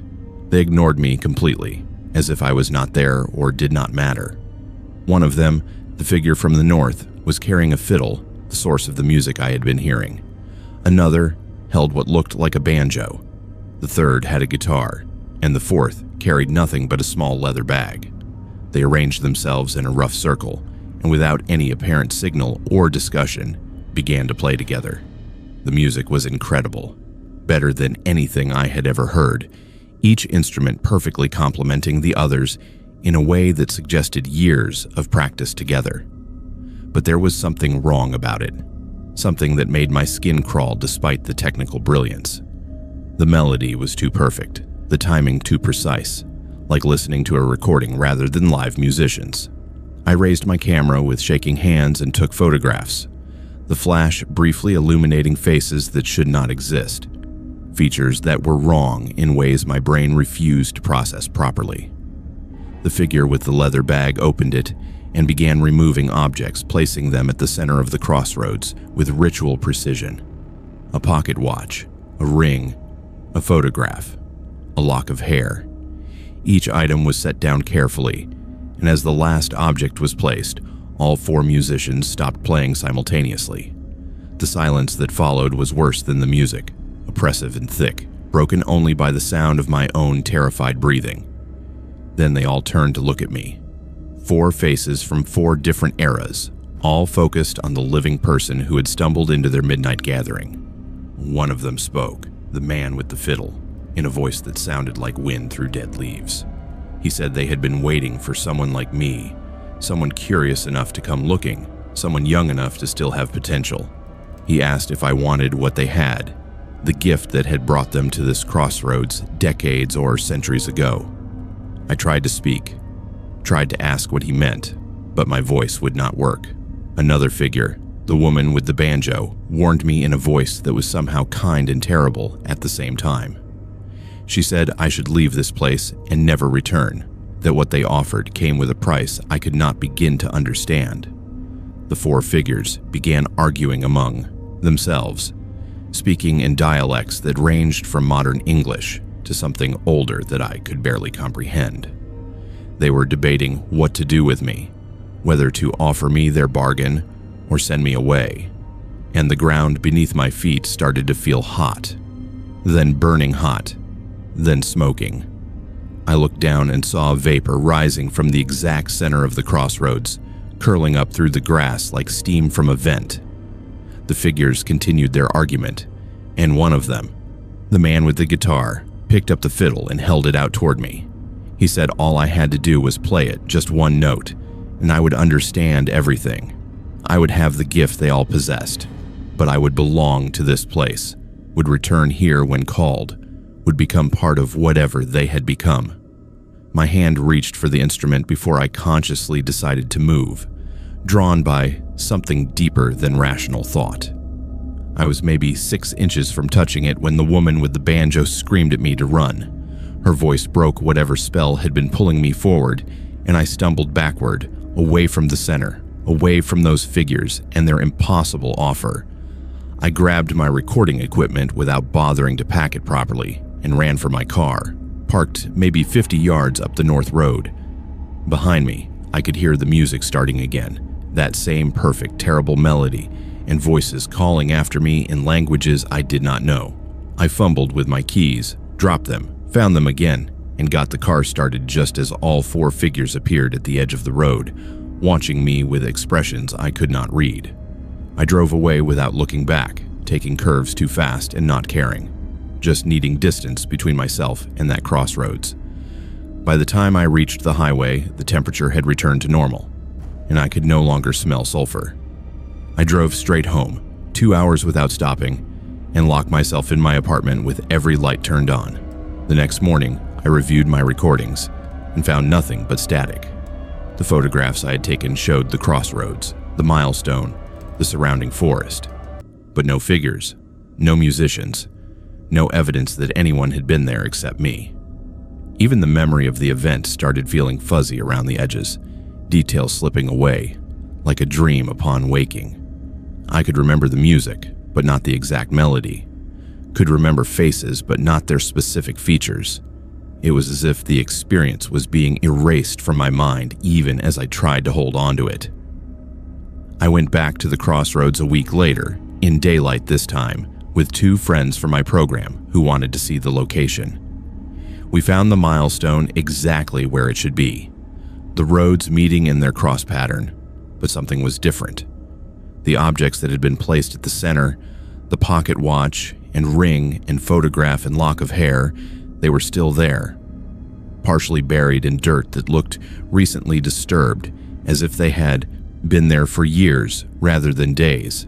I collected them as evidence, photographed everything, but when I tried to get them analyzed or dated by the university's history department, they disappeared from my office. Just vanished between one day and the next, along with my photographs and notes about that night. No one saw anyone enter my office. The door had been locked, but the evidence was gone, and with it went any chance of proving what I had experienced. I changed my thesis topic, moved away from folklore, and into something safer, more academic, less likely to attract the kind of attention that made evidence disappear. But I cannot stop thinking about what that woman said, about the price that came with the gift, about what those 4 figures had become in exchange for their supernatural talent. I avoid crossroads now, especially at night, especially in remote locations. I take longer routes to avoid intersections that feel too isolated, too far from witnesses and safety. And sometimes, usually around midnight, I hear that fiddle music again, faint and distant, like it is calling from somewhere just beyond perception. Other researchers have contacted me over the years, people who found my name in academic databases and wanted to discuss their own experiences at that same crossroads. All of them describe similar encounters, figures from different time periods, music that was too perfect, offers that came with terrible prices. All of them report memory loss and missing evidence. One researcher told me he accepted the offer, played one note on that fiddle, and now he cannot stop thinking about returning to the crossroads. He says it calls to him every night, promising more of the gift if he just comes back, if he just commits fully to whatever bargain those figures represent. He asked me if I thought he should go, and I told him what that woman told me. Run and never look back. He did not listen. His family reported him missing 3 months ago, last seen driving toward eastern Kentucky with a fiddle in his passenger seat.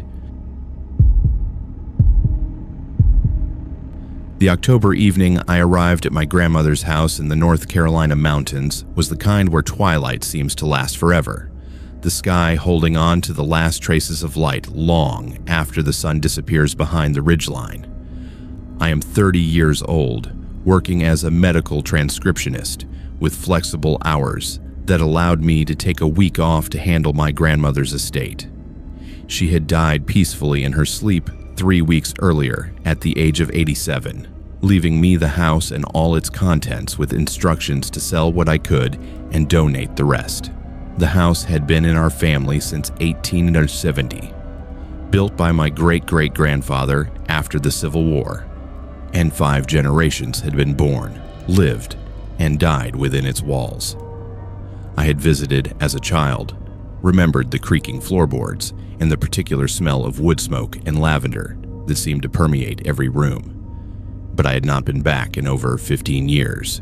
The key was with the estate lawyer in town, and he handed it over with a warning that the place had been sitting empty for 3 weeks, and I should expect some dust and probably a few mice. The house looked exactly as I remembered it. A 2-story white clapboard structure with a wraparound porch and windows that still had the original wavy glass from the 19th century. Inside was frozen in time, furniture from multiple eras arranged in rooms that served the same purposes they had for 150 years. I spent the first day sorting through my grandmother's immediate possessions, packing clothes for donation and setting aside jewelry and photographs for family members who might want them. On the second day, I found her journals in a cedar chest at the foot of her bed. There were dozens of them, dating back to when she was a young woman, chronicling births and deaths, harvests and hard winters, the slow accumulation of family history. I sat on her bed reading entries at random, learning things about my family I had never known. And that is when I came across the entries about the house itself. My grandmother wrote about hearing voices in closed rooms, about finding objects moved overnight from where she had left them, about seeing a figure at the end of the hallway outside her bedroom. She described it as tall, dressed in old-fashioned clothing, its features always obscured by shadow or distance. The entries spanned decades, this figure appearing throughout my grandmother's life, watching from doorways, standing in the corner of rooms, never threatening but always present. The most disturbing entries were from the final months of her life. She wrote that the figure had become more active, more insistent, appearing multiple times per day, instead of the occasional sightings she had documented before. She claimed it was pointing at something, first at her, and then at the family cemetery visible from the back windows, as if trying to communicate something she could not understand. Her handwriting became shakier in these final entries, and the last one, dated just 2 days before her death, simply said the figure was waiting for the next one, that it had been waiting since 1890, and soon it would have what it wanted. I closed the journal and sat there in the fading light, trying to dismiss what I had read as the confused writings of an elderly woman, possibly suffering from dementia or the effects of medication.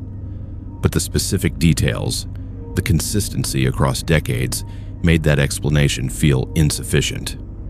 I decided to stay anyway, telling myself I did not believe in ghosts, that my grandmother's experiences had rational explanations I simply had not identified yet.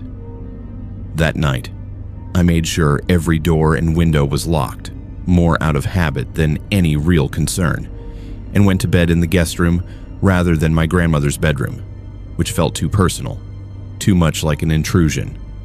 I woke at 2 a.m. to the sound of voices, not loud but distinct, coming from somewhere below me on the first floor.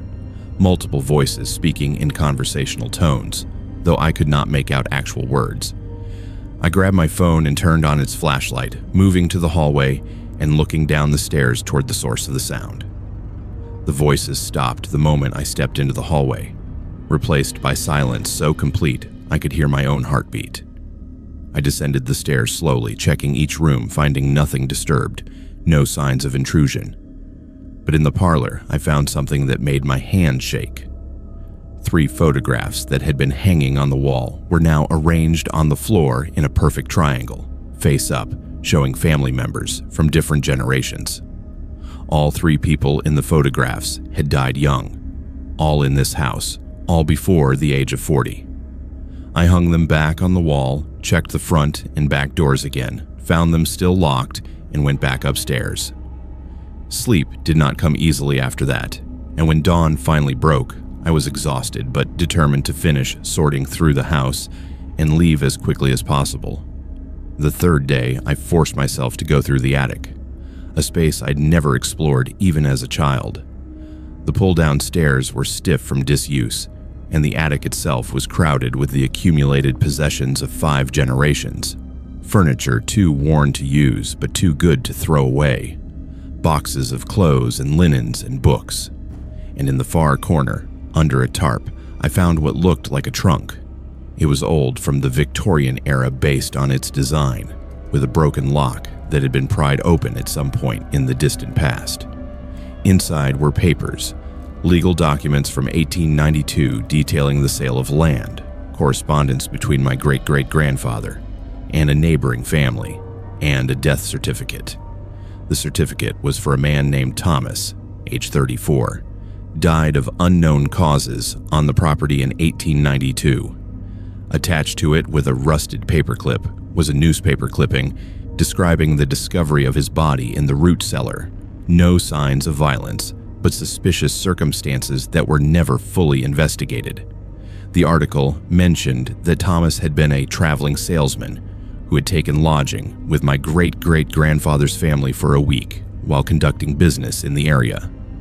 More disturbing were the personal letters I found beneath the legal documents, written by my great-great-grandmother to her sister, describing how Thomas had died and how my great-great-grandfather had insisted they bury him quickly in an unmarked grave on the property rather than report it to authorities.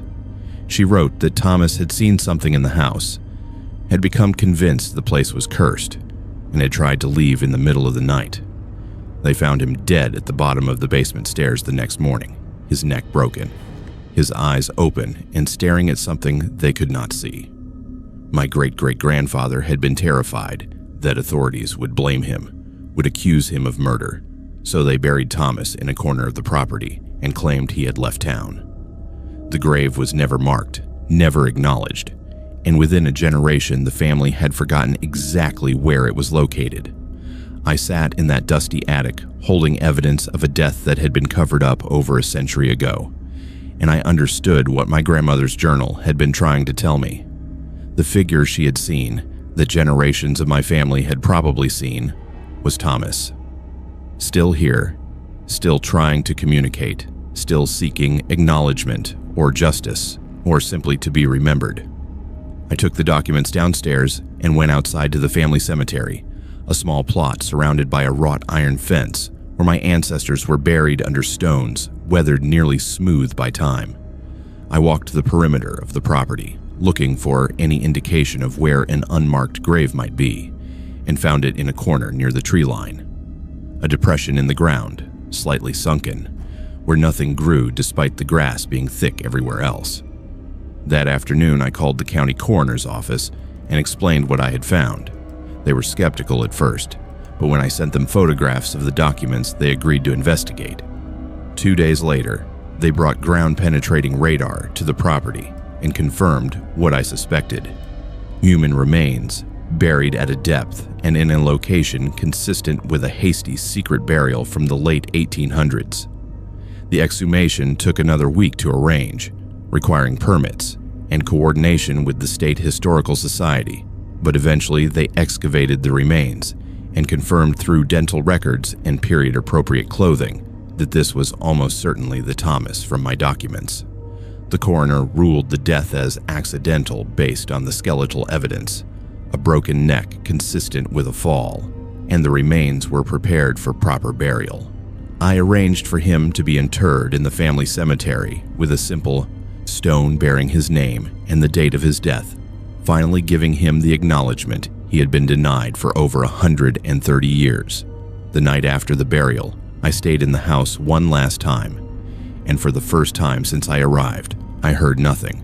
No voices, no movements, no sense of being watched. The house felt empty in a way it had not before, peaceful rather than oppressive. I sold the property 2 months later to a developer who planned to renovate and resell it. Before I left, I placed copies of all the documents I had found in the County Historical Society archives, making sure Thomas's story would not be forgotten again. The buyer reported no unusual activity during the renovation, no unexplained sounds or moved objects, suggesting that whatever had haunted that house for over a century had finally found peace. But I still think about my grandmother's journals, about the pattern she had documented over her lifetime, about premature deaths in the family that she had noted with increasing concern in her later entries. I researched our family tree and found that she was right. Over 5 generations, there had been an unusual number of deaths before age 40 among people who lived in that house, accidents mostly, falls and drownings, and one unexplained illness. But the pattern was undeniable. Whether Thomas's presence had somehow contributed to those deaths, or whether my grandmother's observations were simply coincidence interpreted through the lens of her beliefs, I will never know. What I do know is that after his remains were properly buried and acknowledged, the pattern stopped. No one in my family has died young since, and the house stands empty now, renovated, and waiting for new owners who will never know what it took to make it peaceful. I drive past it sometimes when I am visiting family in the area, and I always look up at the windows, half expecting to see that figure standing there, watching. But the windows are always empty, the house finally free of whatever had watched over it for so long.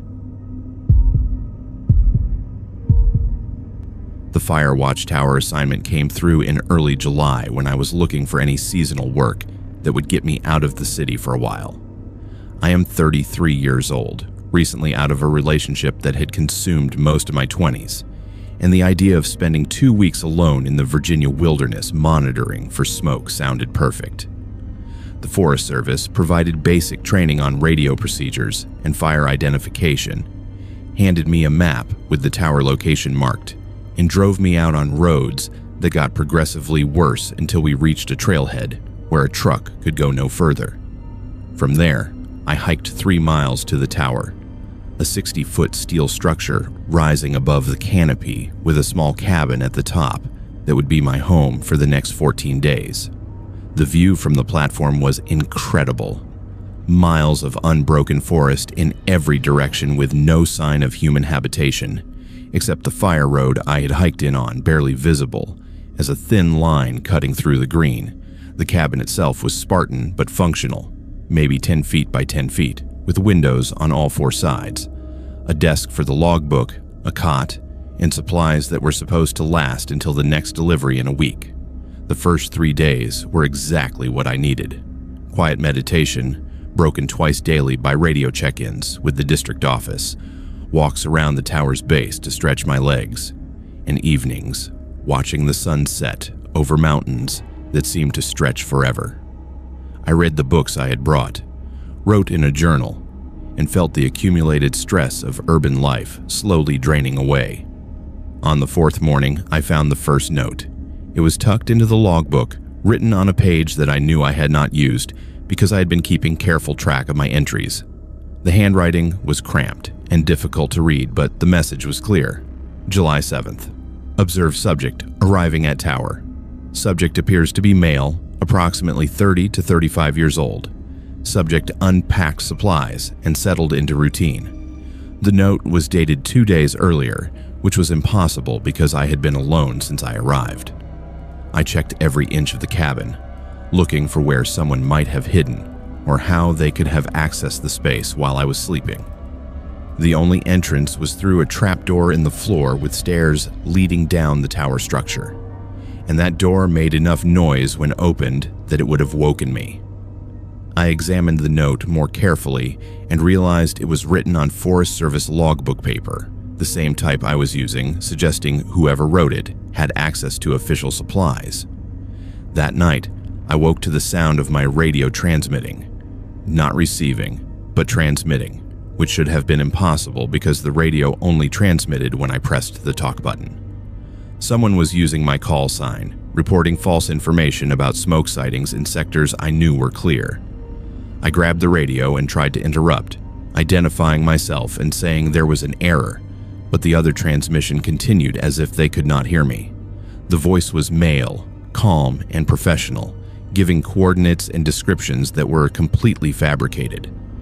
After maybe 2 minutes, the transmission stopped and my radio returned to normal. I tried to raise the district office, explained what had just happened, but the overnight dispatcher seemed confused, said they had not received any transmissions from my tower in the past hour. According to their log, my last check-in had been at 6 that evening, and everything had been normal. I asked if there was another tower in the area, another operator who might be using similar equipment, but she confirmed I was the only staffed tower within a 40-mile radius. She suggested maybe I had been dreaming, that the isolation sometimes played tricks on people, and reminded me to stay hydrated and get enough sleep. I did not sleep for the rest of that night, sitting at the desk with my flashlight, watching the darkness beyond the windows and listening for any sound that did not belong. At dawn, I climbed down the tower to walk the perimeter, looking for any evidence of another person in the area. What I found was disturbing, but not in the way I expected. Trail cameras. 3 of them mounted on trees within 50 yards of the tower base, all pointed at the cabin above, all appearing to be recently installed based on the lack of weathering on their straps. I checked the first camera and found it was not just recording but transmitting, a cellular model that uploaded images in real time to whoever had placed it.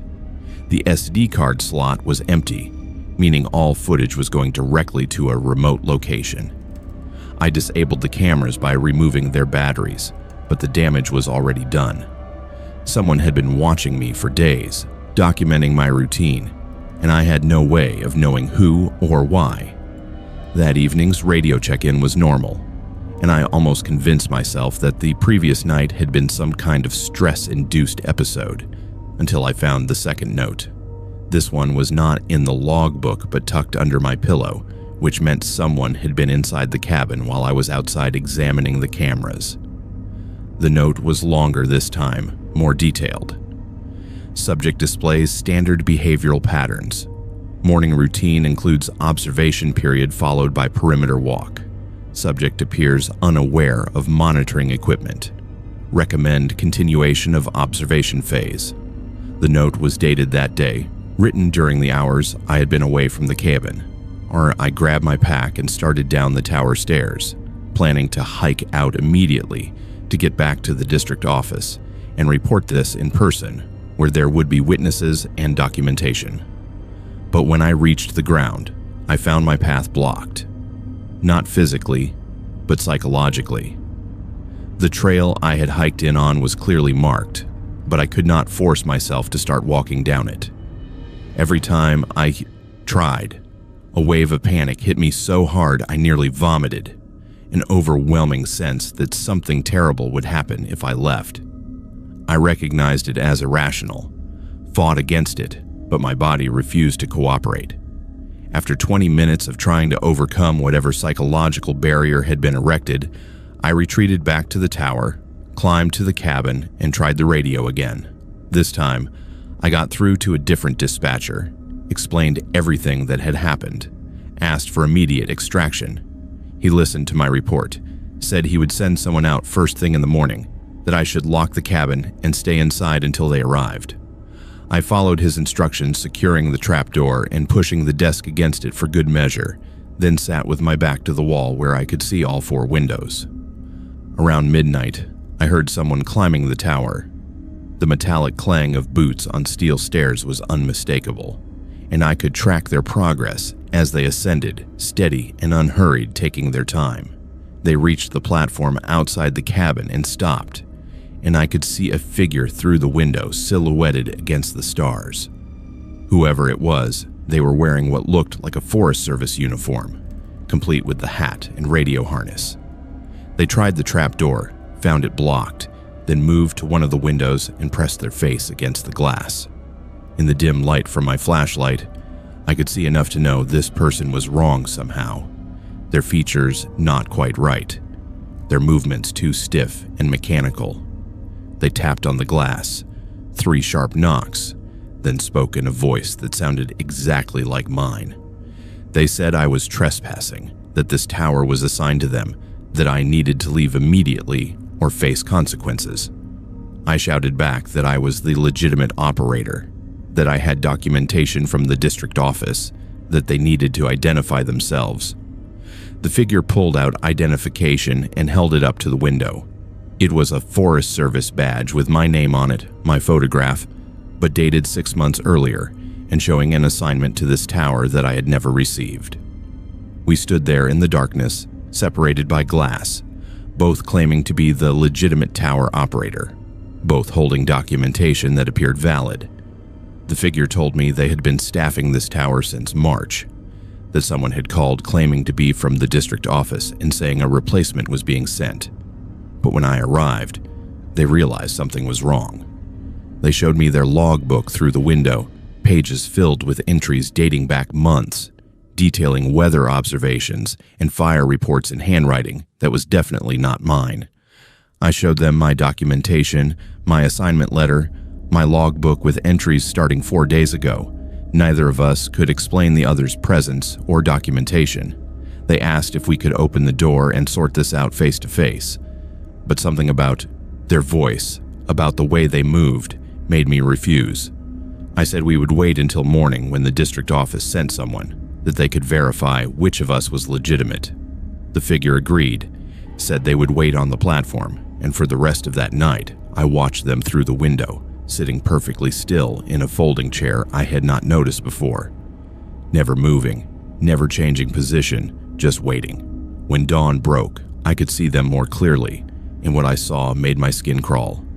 Their uniform was perfect, exactly regulation, but it was also somehow wrong.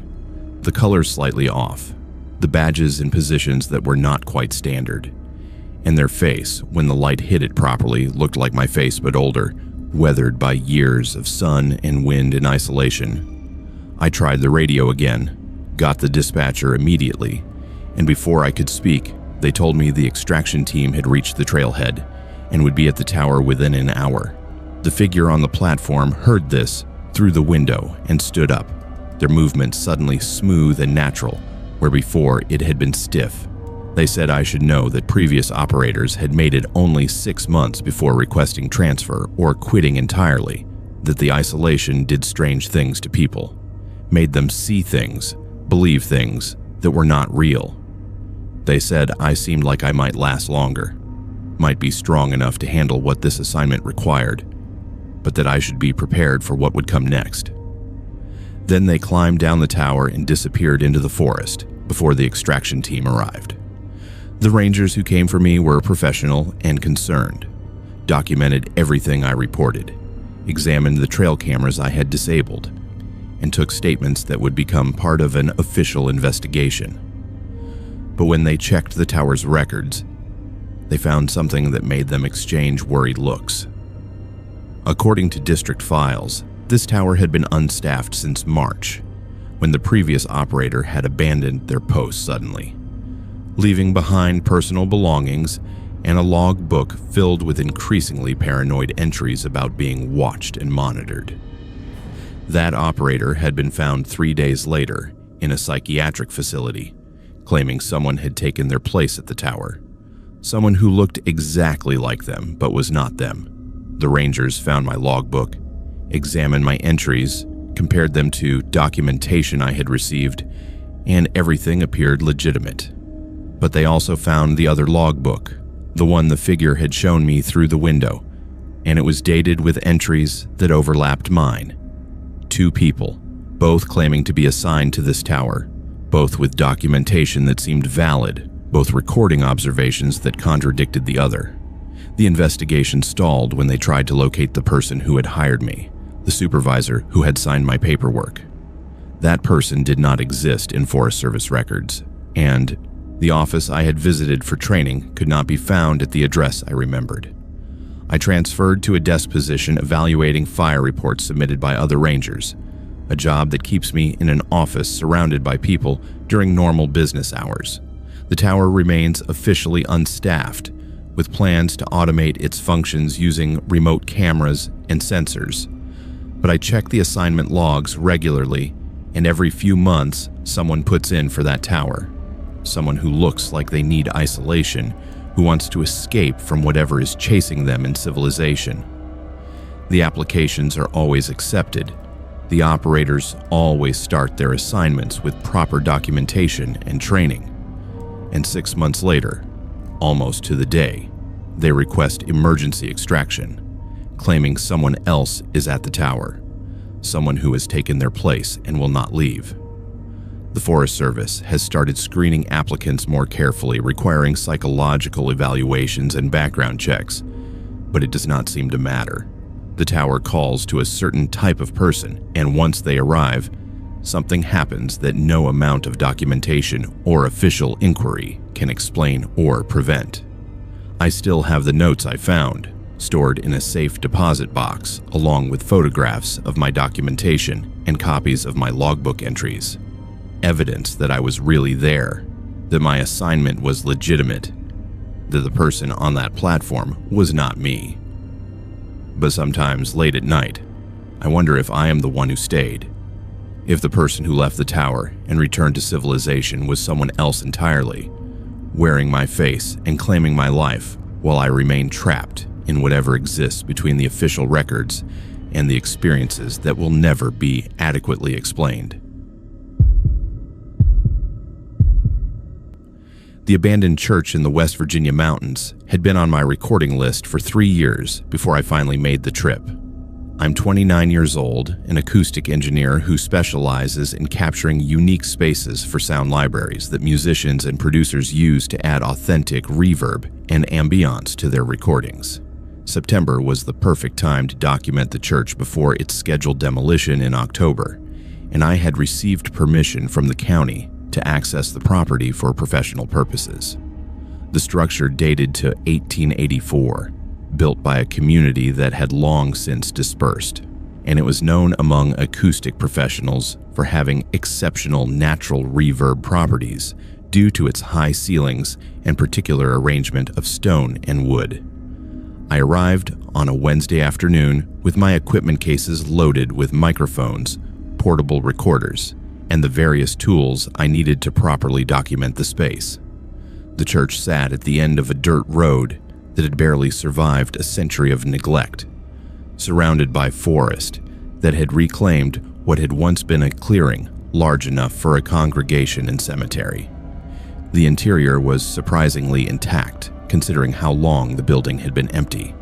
Pews still lined the nave in orderly rows, though many had collapsed or been damaged by water intrusion through the failing roof.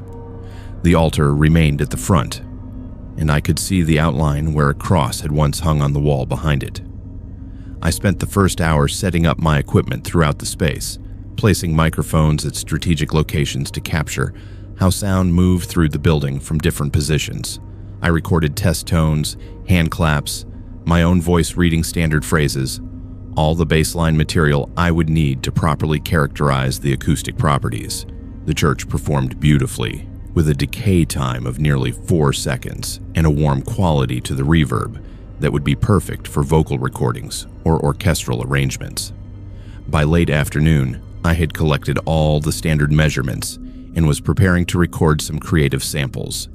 Things like footsteps on the wooden floor, the creak of old pews, ambient sounds that might be useful for film and game sound design.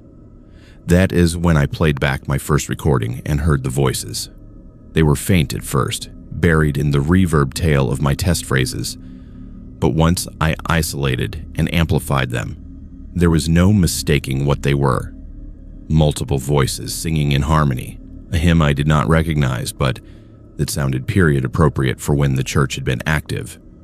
I checked all my equipment, looking for interference or some kind of radio pickup, but everything was functioning normally, and there was no possible source for the recorded audio except the church itself. I recorded another test, this time in complete silence, and played it back with headphones. The same thing happened.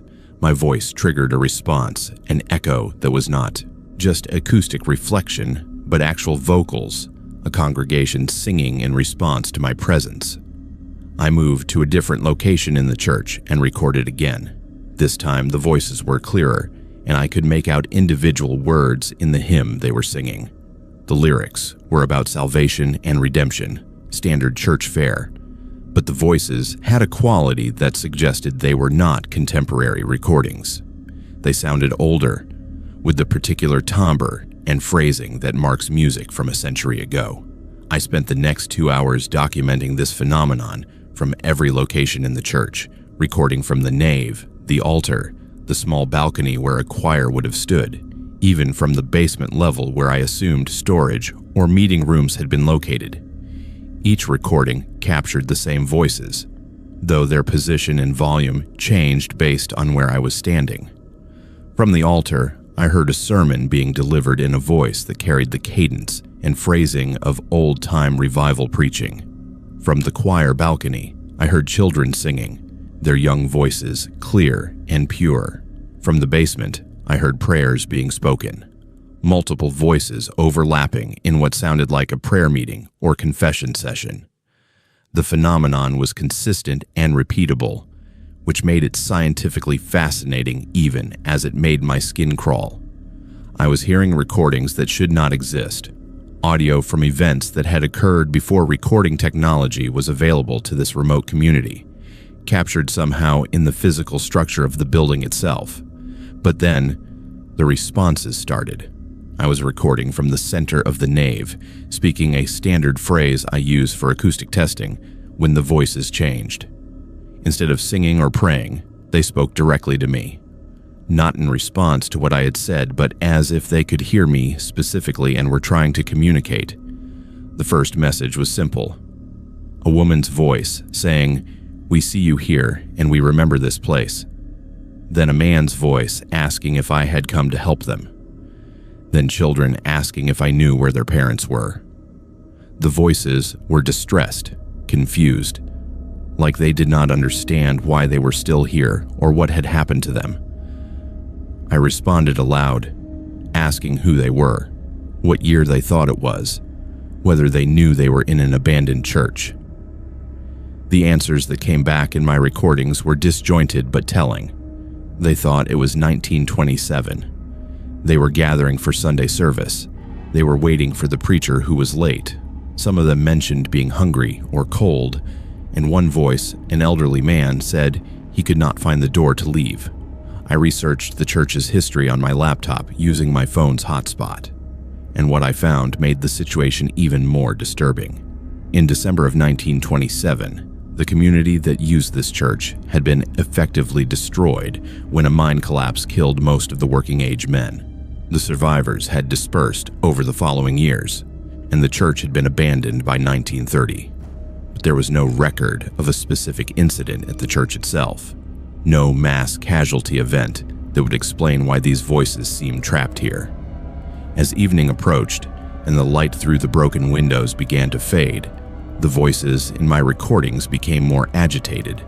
They were no longer singing hymns or saying prayers, but talking among themselves in worried tones about something they called the coming storm. They spoke about needing to stay inside, about keeping the doors closed, about protecting the children. Then I heard different voices, modern voices with contemporary accents, speaking in my recordings alongside the historical voices. These new voices were discussing the church, talking about paranormal investigation, and documenting phenomena using equipment terminology that I recognized. They were talking about subjects and containment, about provoking entities and measuring responses. I realized with growing horror that I was not the first person to record these phenomena. Someone else had been here, conducting experiments, deliberately trying to provoke whatever was captured in this building's acoustic memory. I heard my own name in one of these modern recordings, or rather I heard someone say they were expecting another researcher, that the site would be useful for testing how subjects responded to genuine paranormal activity versus staged events. I started packing my equipment immediately, no longer caring about completing my documentation, just needing to get out of that church. But as I moved toward the door, I heard footsteps outside, real, physical footsteps crunching on gravel and dried leaves. I killed my lights and moved to a window, peering out carefully.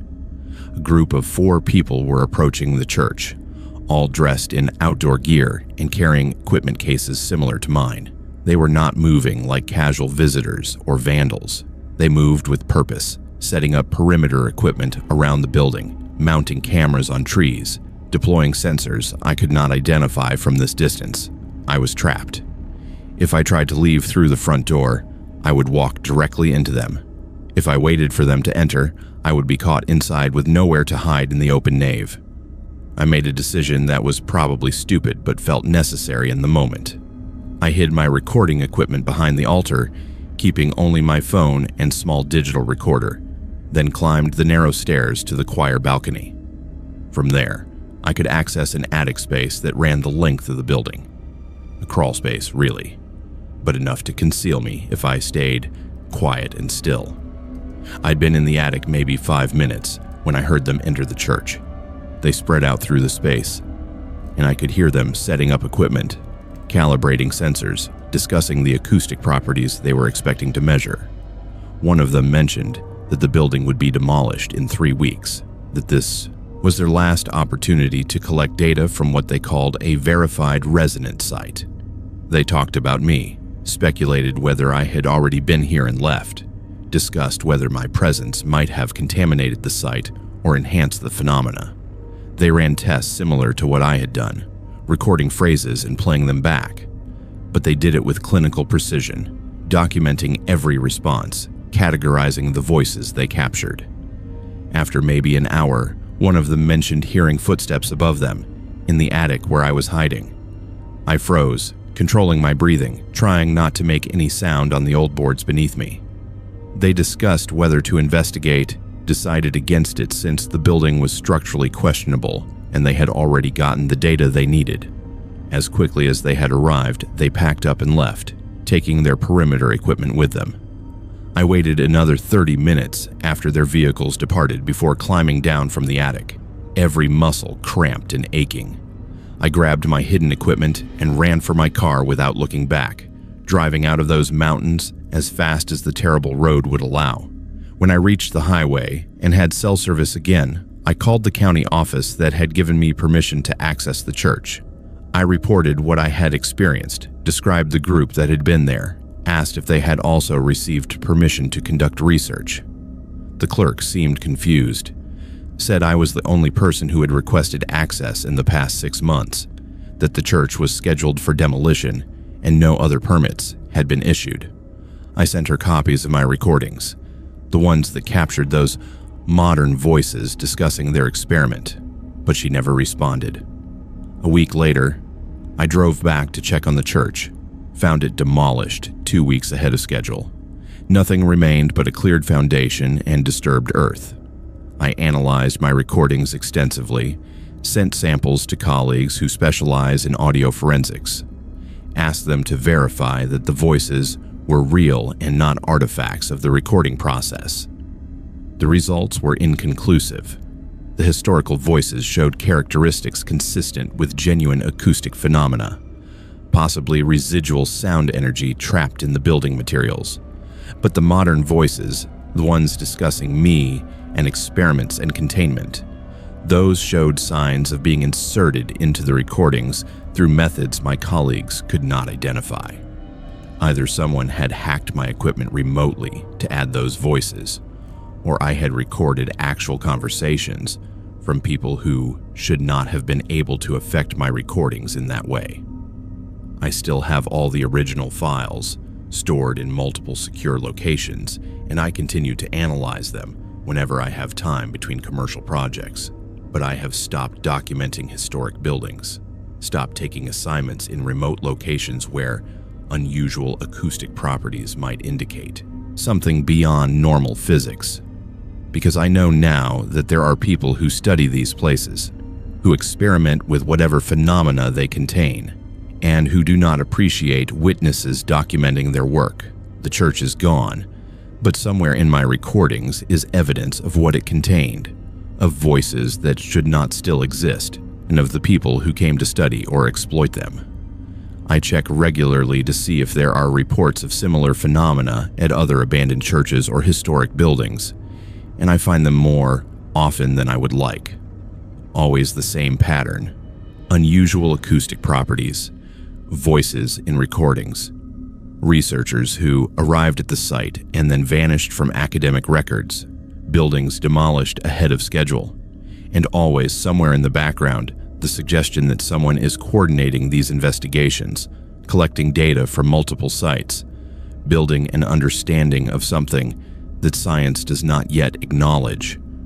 I do not know who they are or what they want, but I know they are still operating, still visiting sites like that church, still collecting whatever they find there. And I know that if I had stayed in that attic much longer, or if they had decided to investigate those footsteps they heard above them, I would have become part of their data set rather than someone who escaped to tell the story.